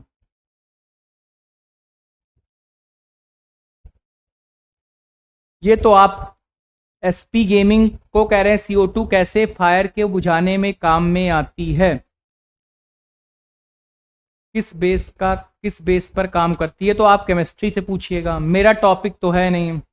ये आप केमिस्ट्री वाले सर से पूछिएगा। एसपी गेमिंग को हमको बताने को तो हम तो सब बता देंगे, लेकिन ये आप फायर, हाँ बिल्कुल।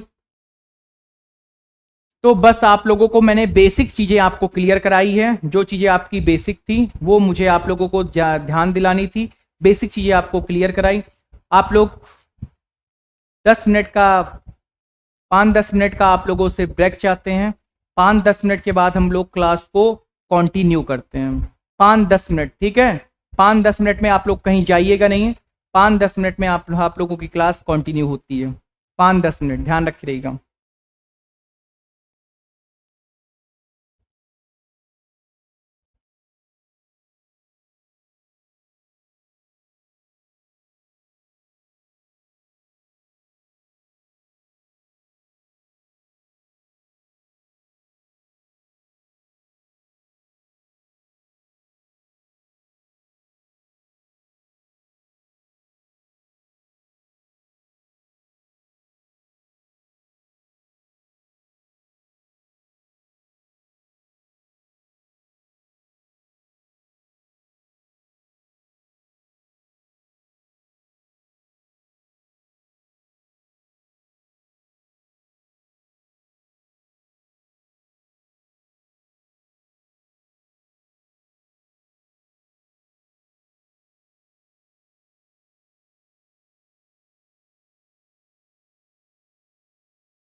सभी लोग लाइव आ जाइए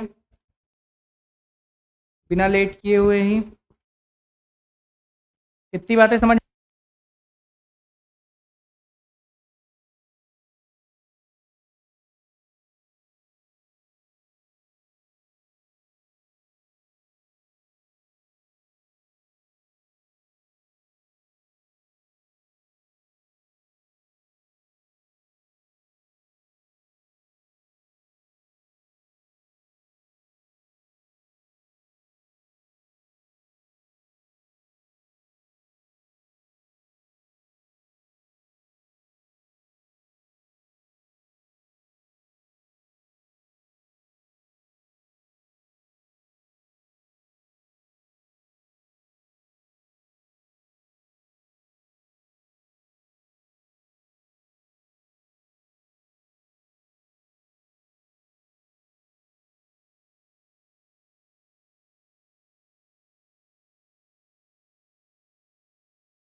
वाइज आ गई? सभी लोग बताइए फटाफट। सभी लोगों को वाइज आ गई? फटाफट बताइए, सभी लोग को वाइज आ गई? जल्दी सभी लोग बता दीजिए, वाइज आ गई आप लोगों को? सभी लोग जल्दी बताइए, वाइज आ गई आप लोगों को?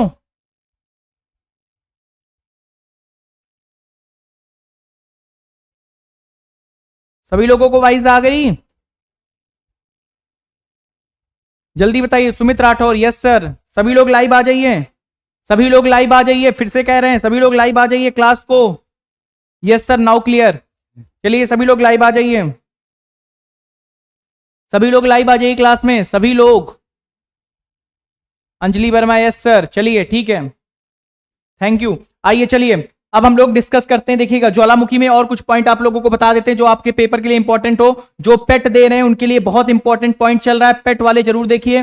Anamika Yadav, good afternoon sir, very good afternoon. देखिएगा यहां पे अगर हम लोग बात करें तो यहां पे 3 प्रकार की ज्वालामुखी होती है। एक तो सक्रिय ज्वालामुखी, एक प्रसुप्त ज्वालामुखी और एक होती है शांत ज्वालामुखी।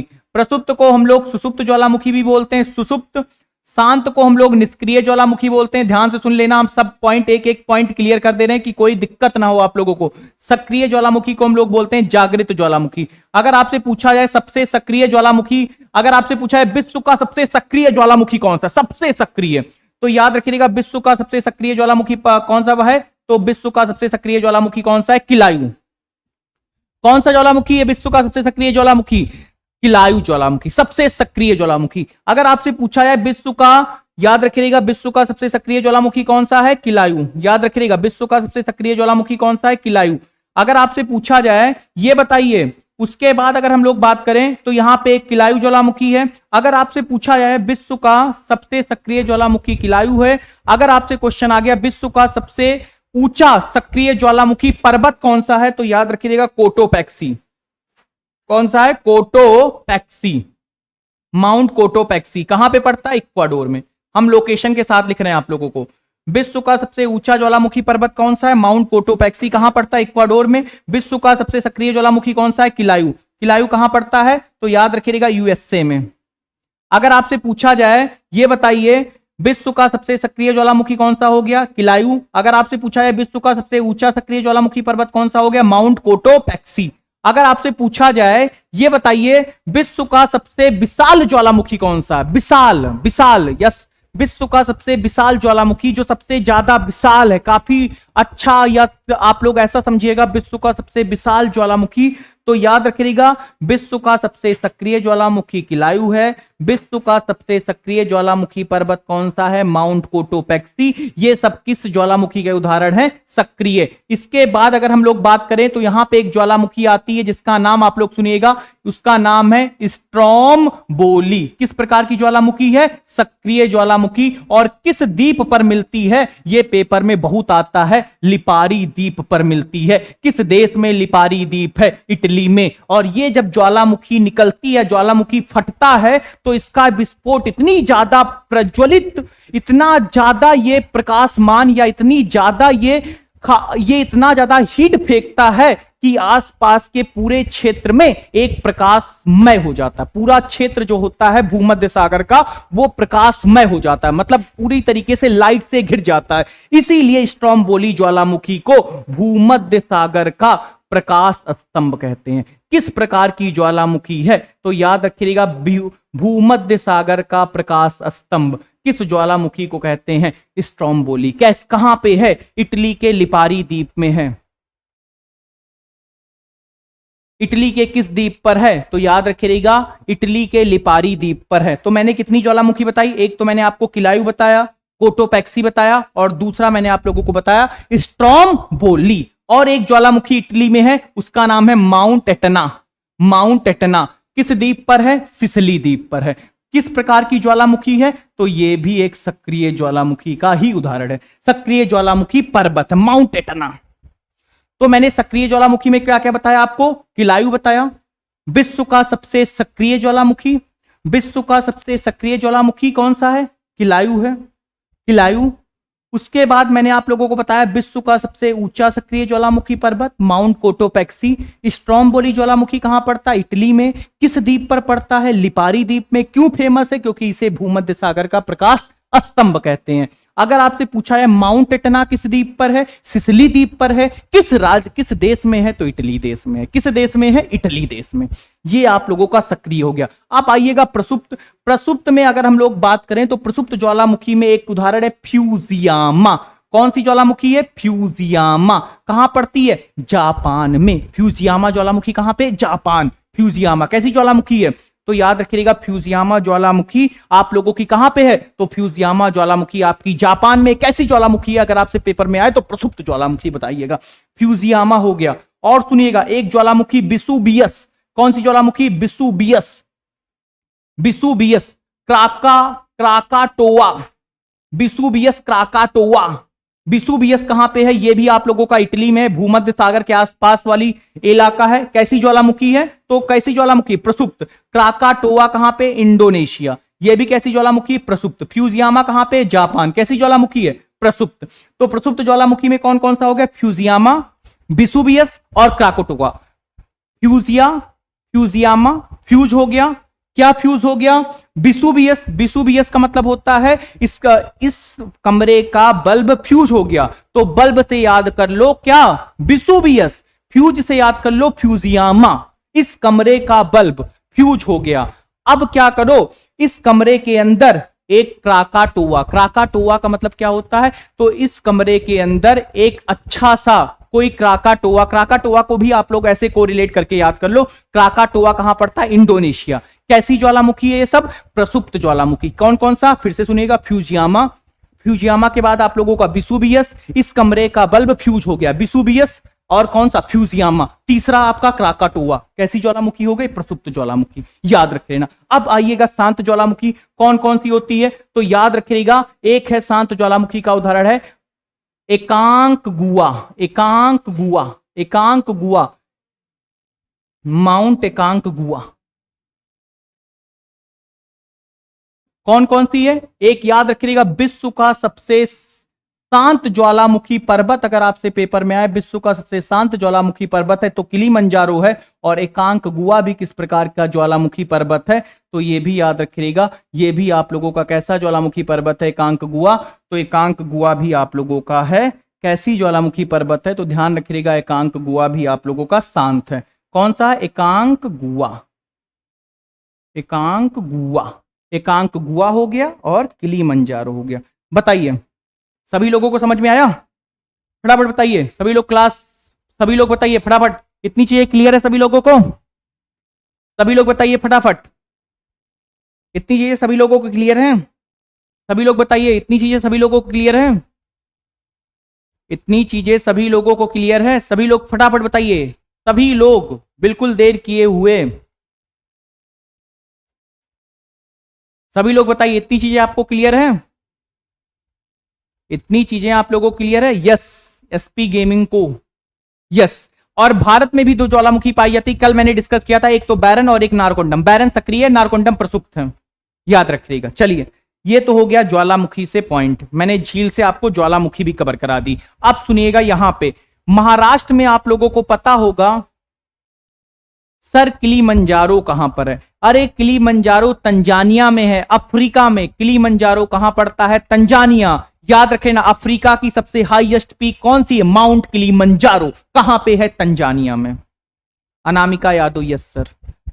एकांक गुआ, जो माउंट एकांक गुआ अगर आपसे पूछा है कहां पर है, तो माउंट एकांक गुआ आप लोगों का पड़ता है कहां पे? तो याद रख लेना, माउंट एकांक गुआ आप लोगों का पड़ता है अर्जेंटीना प्लस चिली। माउंट एकांक गुआ अर्जेंटीना प्लस चिली। रेसू सिंह अफ्रीका, बिल्कुल। किलीमंजारो अफ्रीका की हाईएस्ट पीक है। अब देखिएगा, अब हम लोग बात करते हैं महाराष्ट्र में। महाराष्ट्र में आप लोगों को पता होगा सबसे ज्यादा कौन सी मिट्टी मिलती है? काली मिट्टी। थोड़ा सा पॉइंट हम इस पे डिस्कस कर देते हैं, क्योंकि महाराष्ट्र के हम लोग को कोई चीज भी छोड़ना नहीं, हर चीज क्लियर करना है। महाराष्ट्र में आप लोगों को मिलती है सबसे ज्यादा काली मिट्टी। काली मिट्टी क्यों मिलती है, तो उसके पीछे का भी कारण है। पहले जानिए काली मिट्टी कहते किसे हैं, पहले ये तो हम आप लोगों को बता दें। काली मिट्टी नाम से क्लियर होगी, काली कलर की होगी, काली मिट्टी होगी। तो काली मिट्टी आप लोगों को पता होगा, ये जो आप लोगों का बेसिकली आप लोग काली मिट्टी को ध्यान रखिएगा। ये जो भारत का आप लोगों का दक्षिण भारत का भारत, ये दक्षिण भारत है, इसको हम लोग क्या कहते हैं? प्रायद्वीपीय पठार। ये प्रायद्वीपीय भारत इसको हम लोग बोलते हैं, क्योंकि आप लोगों को पता होगा ये जो प्रायद्वीपीय भारत है, ये प्रायद्वीपीय भारत गोंडवाना क्रम की चट्टानों का पार्ट है। गोंडवाना क्रम किस क्रम की चट्टानों का पार्ट है? गोंडवाना। जो आप लोगों का ये गोंडवाना क्रम की चट्टानें हैं, इसी से आपका प्रायद्वीपीय भारत इसी का भाग है। अब यहां जब प्रायद्वीपीय भारत का भाग था, तो यहां पर ये वाला एरिया है, ये पूरा एरिया पठारी इलाका था। कैसा इलाका था? पठारी इलाका था। और ये जो एरिया था ये पठारी इलाका था। और यहीं पर एक भारत का सबसे बड़ा पठार है जिसका नाम है दक्कन का पठार। कौन सा पठार है? दक्कन का पठार। भारत का सबसे बड़ा पठार कौन सा है? दक्कन का पठार। अब जो पठार भी बना वो भी किसी मिट्टी से ही बना होगा। अब ये जो दक्कन का पठार बना है, ये भी आपकी काली मिट्टी से ही बना पठार है। दक्कन का पठार, जो ये दक्कन का पठार है, ये भारत का सबसे बड़ा पठार है। और किस मिट्टी से बना पठार है? तो काली मिट्टी से बना पठार है। तो ये जो एरिया था, ये एरिया, इन एरिया में आप लोगों को पता होगा, ये जो एरिया था, इस एरिया में आप लोगों को होगा पता होगा, जैसे ये हम लोग काली मिट्टी के बारे में डिस्कस करें, तो काली मिट्टी का निर्माण कैसे हुआ, तो आप लोगों को पता होगा। तो ये एक चट्टान होती थी, उसका नाम था बेसाल्ट। बेसाल्ट। कौन सी चट्टान थी? बेसाल्ट। बेसाल्ट चट्टान का जब क्योंकि मैंने अभी आपको बताया गोंडवाना क्रम की चट्टानों का पार्ट था गोंडवाना। गोंडवाना के अंदर जो बैसाल्ट चट्टान थी उसके टूटने फूटने से, वो टूटा और फिर फूट गया, टूटने फूटने से किस मिट्टी का निर्माण हुआ है? तो बैसाल्ट चट्टानों के टूटने फूटने से काली मिट्टी का निर्माण हुआ है। किसके टूटने फूटने से? बैसाल्ट चट्टानों के टूटने फूटने से किस मिट्टी का निर्माण हुआ है? काली मिट्टी का निर्माण हुआ। या इसको बेसाल्ट कहो या कहीं कहीं पे लावा भी बोलते हैं। बेसाल्ट चट्टानों या लावा चट्टानों के टूटने फूटने से काली मिट्टी का निर्माण है, और इसी काली मिट्टी से निर्मित पठार है आपका कौन सा पठार? दक्कन का पठार, जो कि भारत का सबसे बड़ा पठार है, जो भारत का सबसे बड़ा पठार है। आपको पता होगा जो पठार होता है वो सपाट होता है, और जो पर्वत होता है वो नुकीला होता है। कैसा होता है? नुकीला, नुकीला इस आकार का, और जो आपका पठार होता है वो इस शेप का होता है। तो ध्यान रखिएगा, ये आपका काली मिट्टी किससे निर्मित पठार है? तो बेसाल्ट चट्टानों के या लावा चट्टानों से निर्मित पठार है। सबसे ज्यादा काली मिट्टी कहां मिलती है? तो सबसे ज्यादा काली मिट्टी आपको कहां मिलती है? महाराष्ट्र राज्य में। कहां मिलती है? महाराष्ट्र में। महाराष्ट्र के कौन से एरिया में? तो महाराष्ट्र का आपका जो विदर्भ वाला पार्ट होता है, विदर्भ के एरिया में आप लोगों को सबसे ज्यादा मिलती है काली मिट्टी। विदर्भ के एरिया में, जो महाराष्ट्र का जो आप लोगों का जो महाराष्ट्र का जो आपका इस साइड वाला बेल्ट है, जो आप लोगों का पश्चिमी बेल्ट है, उस सारे एरिया में ये काली मिट्टी का विस्तार सबसे ज्यादा पाया जाता है। गुजरात में भी मिलती है, महाराष्ट्र में मिलती है, लेकिन महाराष्ट्र में सबसे ज्यादा मिलती है काली मिट्टी। आप एसपी गेमिंग को एमपी, हां कह सकते हो आप लोग। कुछ हद तक आप लोगों का जो दक्षिणी एमपी है, दक्षिणी एमपी, पूर्वी और नहीं, दक्षिणी एमपी में भी काली मिट्टी थोड़ा सा आप लोगों को पाई जाती है, दक्षिणी एमपी का। तो याद रखिएगा, ये आप लोगों का एमएच, हां एमपी में भी कुछ इसका विस्तार मिलता है। तो काली मिट्टी का जो विस्तार है गुजरात, महाराष्ट्र, मध्य प्रदेश, आज छत्तीसगढ़ राज्यों तक फैला है। ध्यान रखिएगा, जहां जहां तक दक्कन का पठार फैला है वहां वहां तक काली मिट्टी भी फैली है। तो याद रखिएगा, ये जो दक्कन का पठार है महाराष्ट्र में, इसी दक्कन के पठार को विदर्भ का पठार बोलते हैं। क्वेश्चन आता है, महाराष्ट्र में दक्कन के पठार को क्या बोलते हैं? विदर्भ का पठार। क्या बोलते हैं? फटाफट लिखेगा, क्या बोलते हैं इसको? विदर्भ का पठार। क्लियर हो गया? अब देखिएगा, ये काली मिट्टी किस चट्टानों से मिलकर के बनी होती? बैसाल्ट चट्टानों के अपक्षय अपर्दन। आप लोग चाहे टूट फूट बोलो या उसी को अपक्षय और अपर्दन। अपक्षय का मतलब क्या होता है? एक अपने स्थान पर क्या होना, शैलों का टूट जाना, अपक्षय कहलाता है। और अपर्दन क्या होता है? अपने स्थान पर शैलों का टूट फूट कर इधर उधर जाना, वो कहलाता है अपर्दन। ये आप लोगों को ध्यान रखना है, अपक्षय अपर्दन। शैलों का टूटना अपक्षय, और शैलों का एक स्थान से दूसरे स्थान पर जाना क्या? अपर्दन। अपर्दन, अपक्षय अपर्दन, ये होता है। तो ध्यान रखिएगा, काली मिट्टी को, काली मिट्टी के नाम क्या होते हैं? तो काली मिट्टी को हम लोग लावा मिट्टी कहते हैं, काली मिट्टी को बैसाल्ट मिट्टी कहते हैं, और काली मिट्टी में नमी धारण करने की क्षमता ज्यादा होती है, इसीलिए काली मिट्टी को हम लोग क्या बोलते हैं?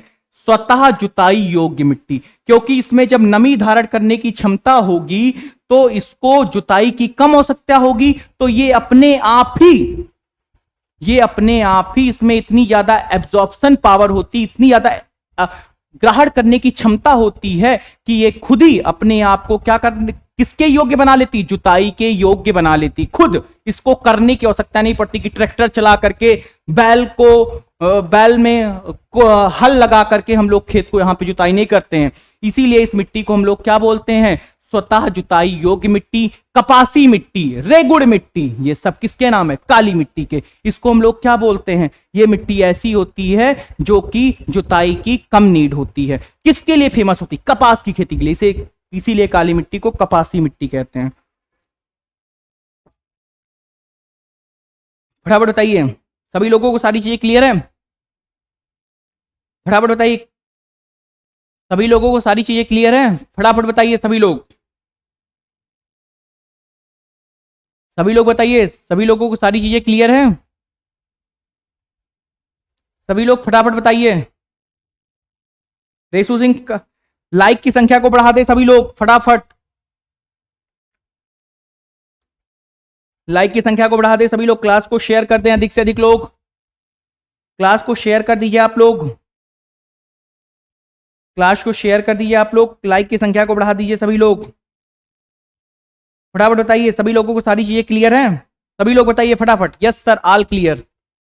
एसपी गेमिंग, और लोग बताइए फटाफट, जो भी क्लास से जुड़े हैं सभी लोग बताइए। सभी लोग क्लास को लाइक करिए, शेयर करिए, सभी लोग। सभी लोग क्लास को लाइक और शेयर कर दीजिए फटाफट, बिना देर किए हुए।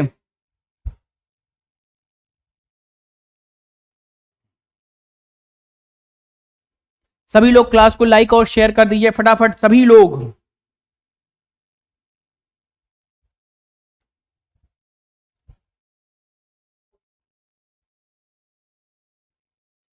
सभी लोग क्लास को लाइक और शेयर कर दीजिए। फिर से हम कह रहे हैं, सभी लोग क्लास को लाइक और शेयर कर दें। सभी लोग क्लास को लाइक और शेयर कर दें। सभी लोग से विनम्र निवेदन है ये सारी चीजें।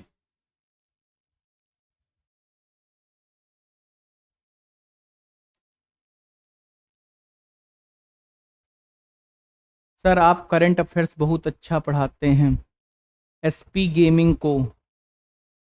Thank you SP gaming ji, thank you, thank you आपको। चलिए अब थोड़ा सा हम लोग बात कर लेते हैं विश्व का सबसे, अगर सॉरी भारत का सबसे बड़ा पठार पूछेगा तो आप लोग क्या बताओगे? दक्कन का पठार। अब ये जो दक्कन का पठार है, ध्यान से सुनना, हम सारी कहानी आपको बता देते हैं कि कोई चीज आपसे बचा ना रहे, कोई चीज आपसे अछूता ना रहे, कि आपके पेपर में अगर कोई क्वेश्चन आए तो आप लोग ये ना कहो कि हम पढ़े नहीं हैं।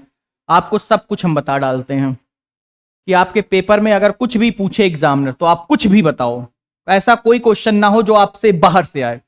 ये जो आप लोगों का दक्षिण भारत का पठार है, इसको हम लोग क्या बोलते हैं? प्रायद्वीपीय पठार। ये आप लोगों का ऐसे फैला कुछ इस तरीके से।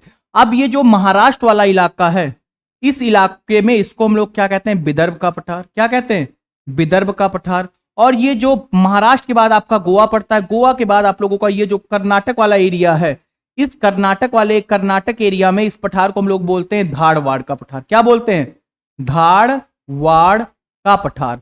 और ये जो आप लोगों का एरिया है, ये वाला, ध्यान सुनिएगा, ये वाला एरिया आपका, इस एरिया को, जो आप लोगों को ये वाला एरिया है, ये एरिया आप लोगों का, यहां पे आप लोगों का तमिलनाडु, तमिलनाडु के ऊपर आपका पड़ता है आंध्र प्रदेश। इस एरिया में इस पठार को हम लोग क्या कहते हैं? तो ध्यान रखिएगा, इस पठार को अगर हम लोग बात करें तो इस एरिया में, इस पठार को, इस एरिया में ध्यान रखिएगा, ये जो एरिया है इसको हम लोग बोलते हैं तेलंगाना का पठार। क्या बोलते हैं? तेलंगाना का पठार। और जब ये पठार आप लोगों का छत्तीसगढ़ वाला एरिया, जब ये एरिया कवर करता है तो इस एरिया को हम लोग कहते हैं बस्तर का पठार। क्या कहते हैं? बस्तर का पठार, या इसी को हम लोग बोलते हैं दंडकारण्य का पठार। क्या बोलते हैं? दंडकारण्य का पठार। ये सब इसी के नाम हैं। सुनिएगा क्या क्या नाम हो गए? विदर्भ का पठार, धारवाड़ का पठार, विदर्भ का पठार, धारवाड़ का पठार, तेलंगाना का पठार, और कौन सा पठार? बस्तर या दंडकारण्य का पठार। फटाफट नोट कर लीजिए सभी लोग, सभी लोग नोट कर लीजिए, सभी लोग नोट कर लीजिए फटाफट, सभी लोग नोट कर लीजिए फटाफट, सभी लोग नोट कर लीजिए, सभी लोग नोट कर लीजिए फटाफट, सभी लोग। आपका कोई क्वेश्चन गलत नहीं होना चाहिए, बस बेसिक मकसद यही है कि आपको सारे क्वेश्चन आप लोगों को आने चाहिए, कोई चीज आपसे गलत नहीं होनी चाहिए, अछूती नहीं रहनी चाहिए, कि ऐसा ना हो कि आप लोग उसको पढ़े ना हो, सब कुछ आप लोग पढ़े हों। कि पेपर आपसे देखते हैं, पेपर बनाता कहां से है, वो बना कहां रहा है, बना कहां से रहा है। पॉइंट को नोट कर लीजिए फटाफट सभी लोग, सभी लोग नोट कर लीजिए, सभी लोग नोट कर लीजिए। और फिर हम कह रहे हैं आप लोग क्लास को अधिक से अधिक लोग शेयर कर दीजिए, सभी लोगों, सभी लोग से हम कह रहे हैं कि क्लास को अधिक से अधिक लोग शेयर कर दीजिए। क्लास में लाइव की संख्या आप लोग कम कर दिए हैं, आप लोगों ने क्लास में लाइव की संख्या कम हो गई है, सभी लोग क्लास को देख नहीं रहे हैं, सभी लोग क्लास को देखिए। मेरी विनम्र निवेदन है आपके लिए, ये जो आप लोगों के लिए एकदम संजीवनी बूटी का काम करेगा। अगर जो भी लोग पेट का एग्जाम दे रहे हैं, जिन्होंने पेट के एग्जाम को फिल किया है, उनके लिए बिल्कुल संजीवनी बूटी है। वो एक भी क्वेश्चन को मिस ना करें, हर क्वेश्चन को, हर पार्ट को कवर करते आगे बढ़ें। ऐसा कोई पार्ट नहीं होगा जो हम आपको छोड़ दें, सब कुछ हम आपको बताते हैं। तो आप लोग कृपया करके किसी भी पार्ट को मत छोड़िए। सभी लोग क्लास में अधिक से अधिक लोग जुड़ जाइए। सभी लोग क्लास। रेसू सिंह नोट कर लिया sir, okay thank you Resu Singh ji. चलिए, ये तो हो गया आप लोगों का पठार के बारे में कुछ पॉइंट। मैंने नदियां बता दी, यहां का पठार बता दिया, मैंने सब कुछ बता दिया। अब देखिएगा यहां पे अगर हम लोग बात करें तो यहां पे कुछ नेशनल पार्क हैं। जैसे नेशनल पार्क के बारे में बात करें तो यहां पर याद रख लेना, नेशनल पार्क में एक तो है संजय गांधी नेशनल पार्क। कौन सा है? संजय गांधी। दूसरा अगर हम लोग बात करें तो एक तो संजय गांधी नेशनल पार्क हो गया। अगर हम लोग बात करें तो नवेगांव नेशनल पार्क। नवेगांव, संजय गांधी, नवेगांव, याद रखिएगा ये सारे नेशनल पार्क कहां पे हैं? तो संजय गांधी हो गया, नवेगांव हो गया, ये सारे नेशनल पार्क आप लोगों के कहां पड़ते हैं? तो ये सारे नेशनल पार्क आप लोगों के महाराष्ट्र में पड़ते हैं। संजय गांधी, नवेगांव, गुगमल नेशनल पार्क, ये सारे नेशनल पार्क आपके कहां पड़ते हैं? महाराष्ट्र में। अगर आपसे पूछे संजय गांधी नेशनल पार्क तो आप लोग बताना कहां पे? महाराष्ट्र में। अगर उसने गांधी पेपर में नहीं लगाया, उसने पूछा डायरेक्ट संजय नेशनल पार्क कहां पे है, तो आप लोग मध्य प्रदेश लगाना। उसने पूछा संजय नेशनल पार्क कहां पे है, तो आप लोग क्या लगाओगे? मध्य प्रदेश। संजय गांधी पूछ लिया तो आप लोग लगाओगे महाराष्ट्र। संजय गांधी उसने पूछ लिया तो आप लोग क्या लगाओगे? महाराष्ट्र। महाराष्ट्र। संजय नेशनल पार्क पूछा तो आप लोग क्या लगाओगे? संजय नेशनल पार्क उसने पूछा तो आप लोग मध्य प्रदेश। संजय गांधी पूछा तो उसमें आप लोग क्या लगाओगे? संजय गांधी पूछेगा तो आप लोग लगाओगे क्या? महाराष्ट्र। फटाफट लिख लीजिए आप लोग, सभी लोग नोट कर लीजिए, सभी लोग नोट कर लीजिए फटाफट, सभी लोग नोट कर लीजिए। लाइव की संख्या बढ़ा दीजिए सभी लोग। लाइव हो जाइए अधिक से अधिक लोग। सभी लोग क्लास को मत छोड़ा करिए, मिस मत कीजिए। सब आपके लिए इंपॉर्टेंट चीजें हैं, ऐसी कोई चीज नहीं है जो अनइंपॉर्टेंट हो। सभी लोग लाइव की संख्या को मत कम कीजिए, ठीक है? लाइव बढ़ जाइए, लाइव को बढ़ा दीजिए सभी लोग, सभी लोग लाइव को बढ़ा दीजिए। सभी लोगों ने नोट कर लिया? फटाफट बताइए। चलिए, ये हो गया होगा आप लोगों का। अब ये महाराष्ट्र के बारे में, आइए हम लोग महाराष्ट्र के बारे में कुछ उसकी चर्चा करते हैं जो महाराष्ट्र के बारे में पोर्ट है, बंदरगाह है। तो बंदरगाह में दो बंदरगाह है महाराष्ट्र में, ध्यान रखिएगा। यहां पे एक बंदरगाह है आप लोगों का, ध्यान रखिएगा। पहले गुजरात है, गुजरात के बाद आप लोगों का महाराष्ट्र पड़ता है। तो महाराष्ट्र आप लोगों का ये यहां पे है। महाराष्ट्र में आप लोगों का दो बंदरगाह है। एक बंदरगाह है तो आप लोगों का कौन सा बंदरगाह है? तो आप लोगों को पता होगा कौन सा बंदरगाह है। अगर आपसे पूछे महाराष्ट्र में कौन सा बंदरगाह है, तो एक तो आप लोगों का है बंबई बंदरगाह, बंबई पोर्ट, और एक आप लोगों का है, ध्यान रखिएगा कौन सा पोर्ट है, उसी के नीचे जस्ट एक पोर्ट है, यही बंबई में ही है। उस पोर्ट का भी नाम याद रखिएगा, नेहावा सेवा पोर्ट। पूछा जाता है नेहावा सेवा पोर्ट कहां पे है, तो नेहावा सेवा पोर्ट भी आप लोगों का महाराष्ट्र में है। इसका नया नाम क्या हो गया है? तो पंडित जवाहरलाल नेहरू पोर्ट। क्या बताओगे? पंडित जवाहरलाल नेहरू पोर्ट, ये नया हो गया। और ये बंबई पोर्ट भी आप लोगों का कहां पे है? तो ये भी आप लोगों का कहां पे है? महाराष्ट्र में। और बंबई पोर्ट याद रखिएगा भारत का सबसे बड़ा प्राकृतिक बंदरगाह है। भारत का सबसे बड़ा, अगर आपसे परीक्षा में आए सबसे बड़ा प्राकृतिक बंदरगाह कौन सा है, तो भारत का सबसे बड़ा प्राकृतिक बंदरगाह बंबई बंदरगाह है। कौन सा बंदरगाह है? बंबई बंदरगाह। और ये जो नेहावा सेवा पोर्ट है, ये याद रखिएगा, अभी रिसेंटली की न्यूज आप लोगों को बता रहे हैं, ये भारत का पहला एक ऐसा हवाई अड्डा बन गया है जो लैंड्स-लॉर्ड मॉडल पद्धति पर काम करेगा। किस मॉडल पर? तो लैंड्स-लॉर्ड मॉडल पर संचालित होने वाला पहला हवाई अड्डा, सॉरी पहला हवाई अड्डा नहीं, भारत का पहला पत्तन लैंड्स-लॉर्ड मॉडल पर संचालित होने वाला, लैंड्स-लॉर्ड मॉडल पर संचालित होने वाला पहला बंदरगाह कौन सा बन गया है? तो पहला बंदरगाह अगर आपसे पूछा जाएगा तो आप लोग क्या बताओगे? पंडित जवाहरलाल नेहरू बंदरगाह। इसका नाम क्या है? नेहावा सेवा बंदरगाह। भारत का सबसे बड़ा बंदरगाह कौन सा है? सबसे बड़ा प्राकृतिक बंदरगाह कौन सा है? तो याद रख लेना बंबई बंदरगाह। अब आप सोच रहे होगे सर सबसे छोटा बंदरगाह कौन सा है? तो याद रख लेना भारत का जो सबसे छोटा बंदरगाह है उसका नाम है न्यू मैंगलोरू। न्यू मैंगलोरू बंदरगाह कहां पे पड़ता है? तो न्यू मैंगलोरू बंदरगाह भारत का सबसे छोटा प्राकृतिक बंदरगाह अगर आपसे पूछा जाए तो न्यू मैंगलोरू बंदरगाह है। कहां पे है? कर्नाटक में है। यहां से ज्यादा लो एस्क का निर्यात किया जाता है। लो एस्क का जो आयात निर्यात किया जाता है वो इसी बंदरगाह से किया जाता है। तो याद रखिएगा ये भारत का सबसे छोटा प्राकृतिक बंदरगाह है। सबसे बड़ा बात किया जाए तो आप लोग ध्यान रखिएगा, सबसे बड़ा बंदरगाह की बात किया जाए तो रुक जाइए एक मिनट, कर्नाटक क्लियर रखिए। फटाफट नोट करिए, सभी लोग नोट करिए, सभी लोग नोट करिए, फटाफट नोट करिए, सभी लोग नोट कर लीजिए।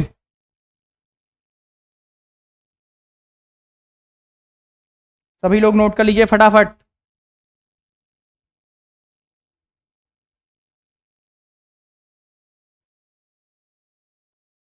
सभी लोग नोट कर लीजिए फटाफट बिना देर किए हुए।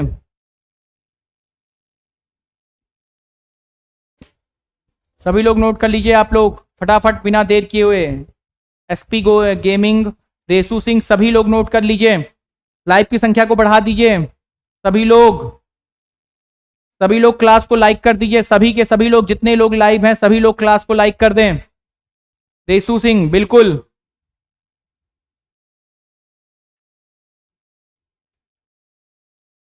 तो क्लियर हो गया आपका? दो बंदरगाह है, दोनों मैंने आप लोगों को बताया। एक तो बंबई बंदरगाह है और दूसरा कौन सा है? नेहावा सेवा बंदरगाह। इसका नाम क्या है? तो पंडित जवाहरलाल नेहरू बंदरगाह। भारत का सबसे बड़ा बंदरगाह बंबई बंदरगाह। भारत का सबसे बेस्ट बंदरगाह बंबई बंदरगाह। कहां पे है? महाराष्ट्र में है।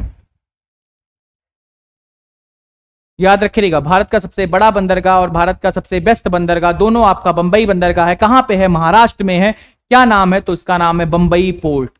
याद रखिएगा बंबई पोर्ट हो गया। और दूसरा कौन सा पोर्ट है? नेहावा सेवा पोर्ट है। किस नाम से जाना जाता है? पंडित जवाहरलाल नेहरू पोर्ट से। और लैंड्सलॉर्ड मॉडल पर संचालित होने वाला पहला बंदरगाह कौन सा बन गया है? तो लैंड्सलॉर्ड मॉडल पर संचालित होने वाला पहला बंदरगाह भी आप लोगों का कौन सा बन गया है? पंडित जवाहरलाल नेहरू पोर्ट। याद रखिएगा कौन सा पोर्ट बन गया है? पंडित जवाहरलाल नेहरू पोर्ट। ये लैंड्सलॉर्ड मॉडल पर संचालित होने वाला जो भारत का पहला बंदरगाह बन गया है वो कौन सा बंदरगाह बन गया है? तो याद रखिएगा आप लोगों का कौन सा बंदरगाह बन गया है?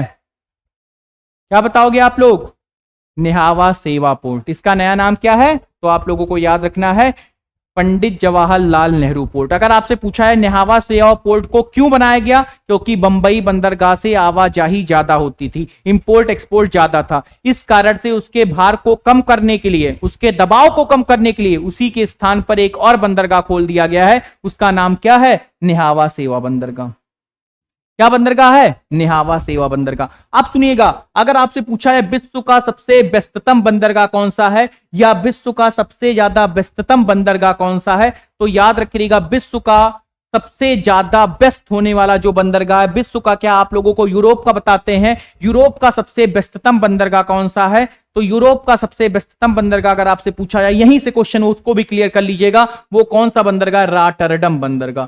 यूरोप का सबसे व्यस्ततम बंदरगाह कौन सा बंदरगाह है? रॉटरडम बंदरगाह। अगर आपसे पूछा है ये बंदरगाह किस नदी पर बनाया गया है, तो याद रखिएगा ये बंदरगाह बनाया गया राइन नदी पर।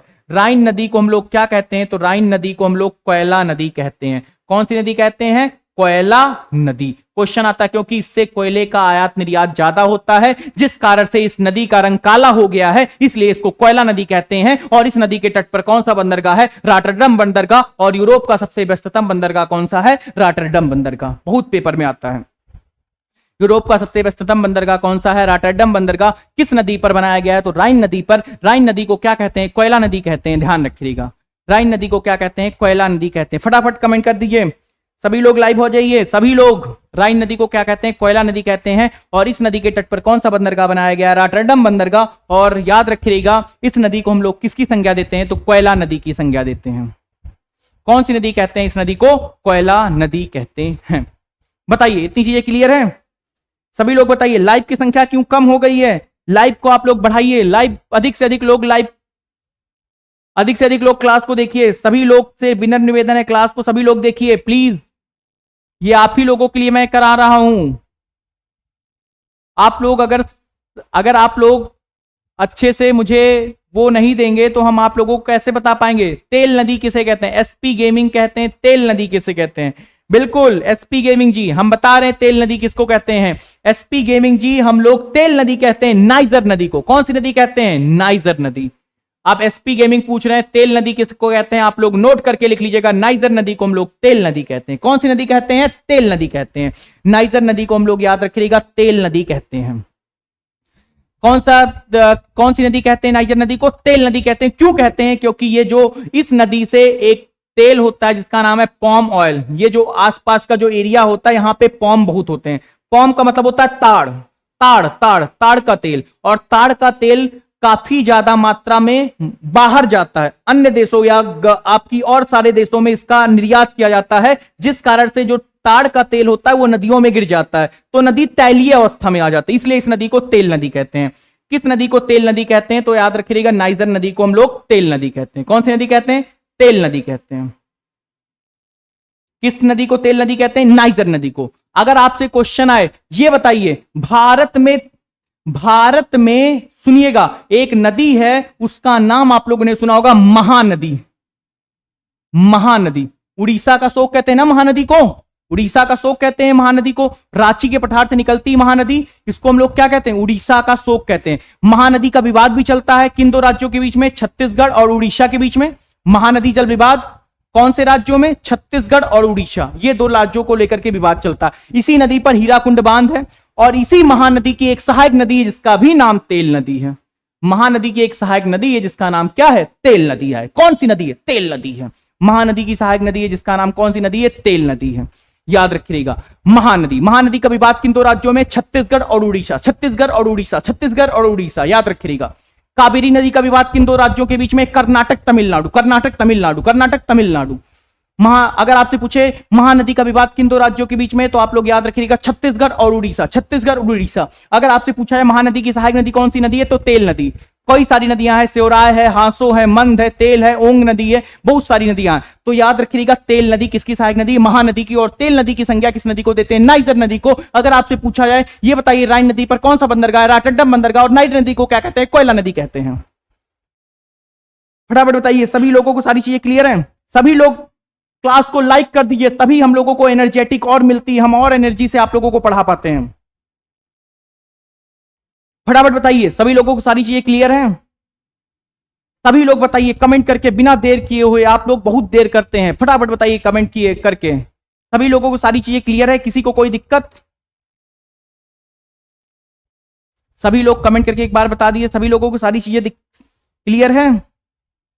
सभी लोग बताइए, सभी लोग बताइए, सभी को सारी चीजें क्लियर है? Resu Singh yes sir. और बताइए सभी लोग कमेंट करके बताइए बिना देर किए हुए। आप लोग बहुत टाइम लगाते हैं कमेंट करने में, फटाफट बताइए सारी चीजें आपको क्लियर हैं?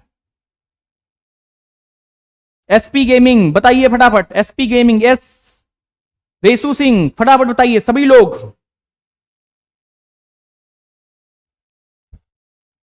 बताइए। रेसू सिंह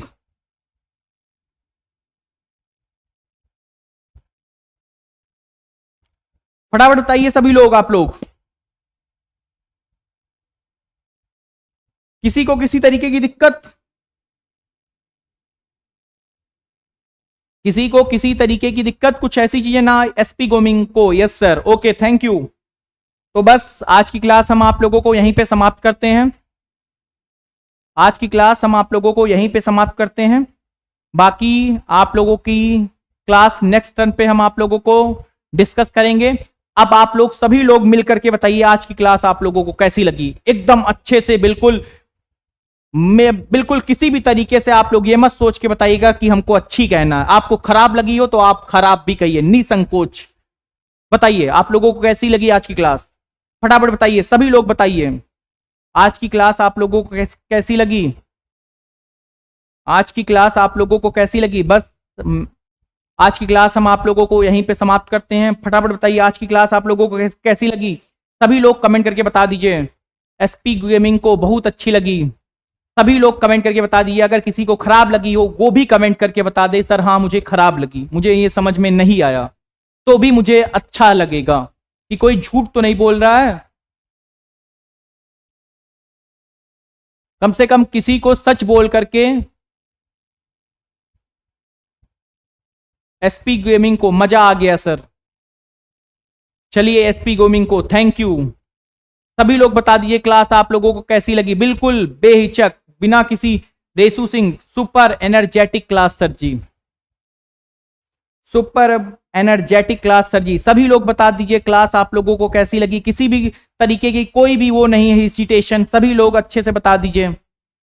सभी लोगों से मेरी निवेदन है, हम लास्ट टाइम आप लोगों से कह रहे हैं, आप लोग क्लास को अपने क्लास के सभी लोग, जितने लोग भी फेसबुक चलाते हैं, सभी लोग क्लास को अपने, सभी लोग क्लास को शेयर जरूर कर दीजिएगा। सभी लोगों से मेरी विनम्र निवेदन है, हम फिर से कह रहे हैं, सभी लोग अगर जो भी लोग फेसबुक यूज करते हो, सभी लोग क्लास के लिंक को अपने दोस्त को, अपने जितने भी आपके हित मित्र जो भी हों, जो भी तैयारी से लगे हैं, उनके पास क्लास का लिंक जरूर शेयर कर दीजिए। मेरी आखिरी गुजारिश आप लोगों से, बस मेरी आखिरी गुजारिश यही है, सभी लोग क्लास को, अपने क्लास को जो आज आप लोगों ने पढ़ा है, उन सारी क्लासों को सभी लोग अपने दोस्त के पास उसकी लिंक जरूर शेयर कर दीजिए।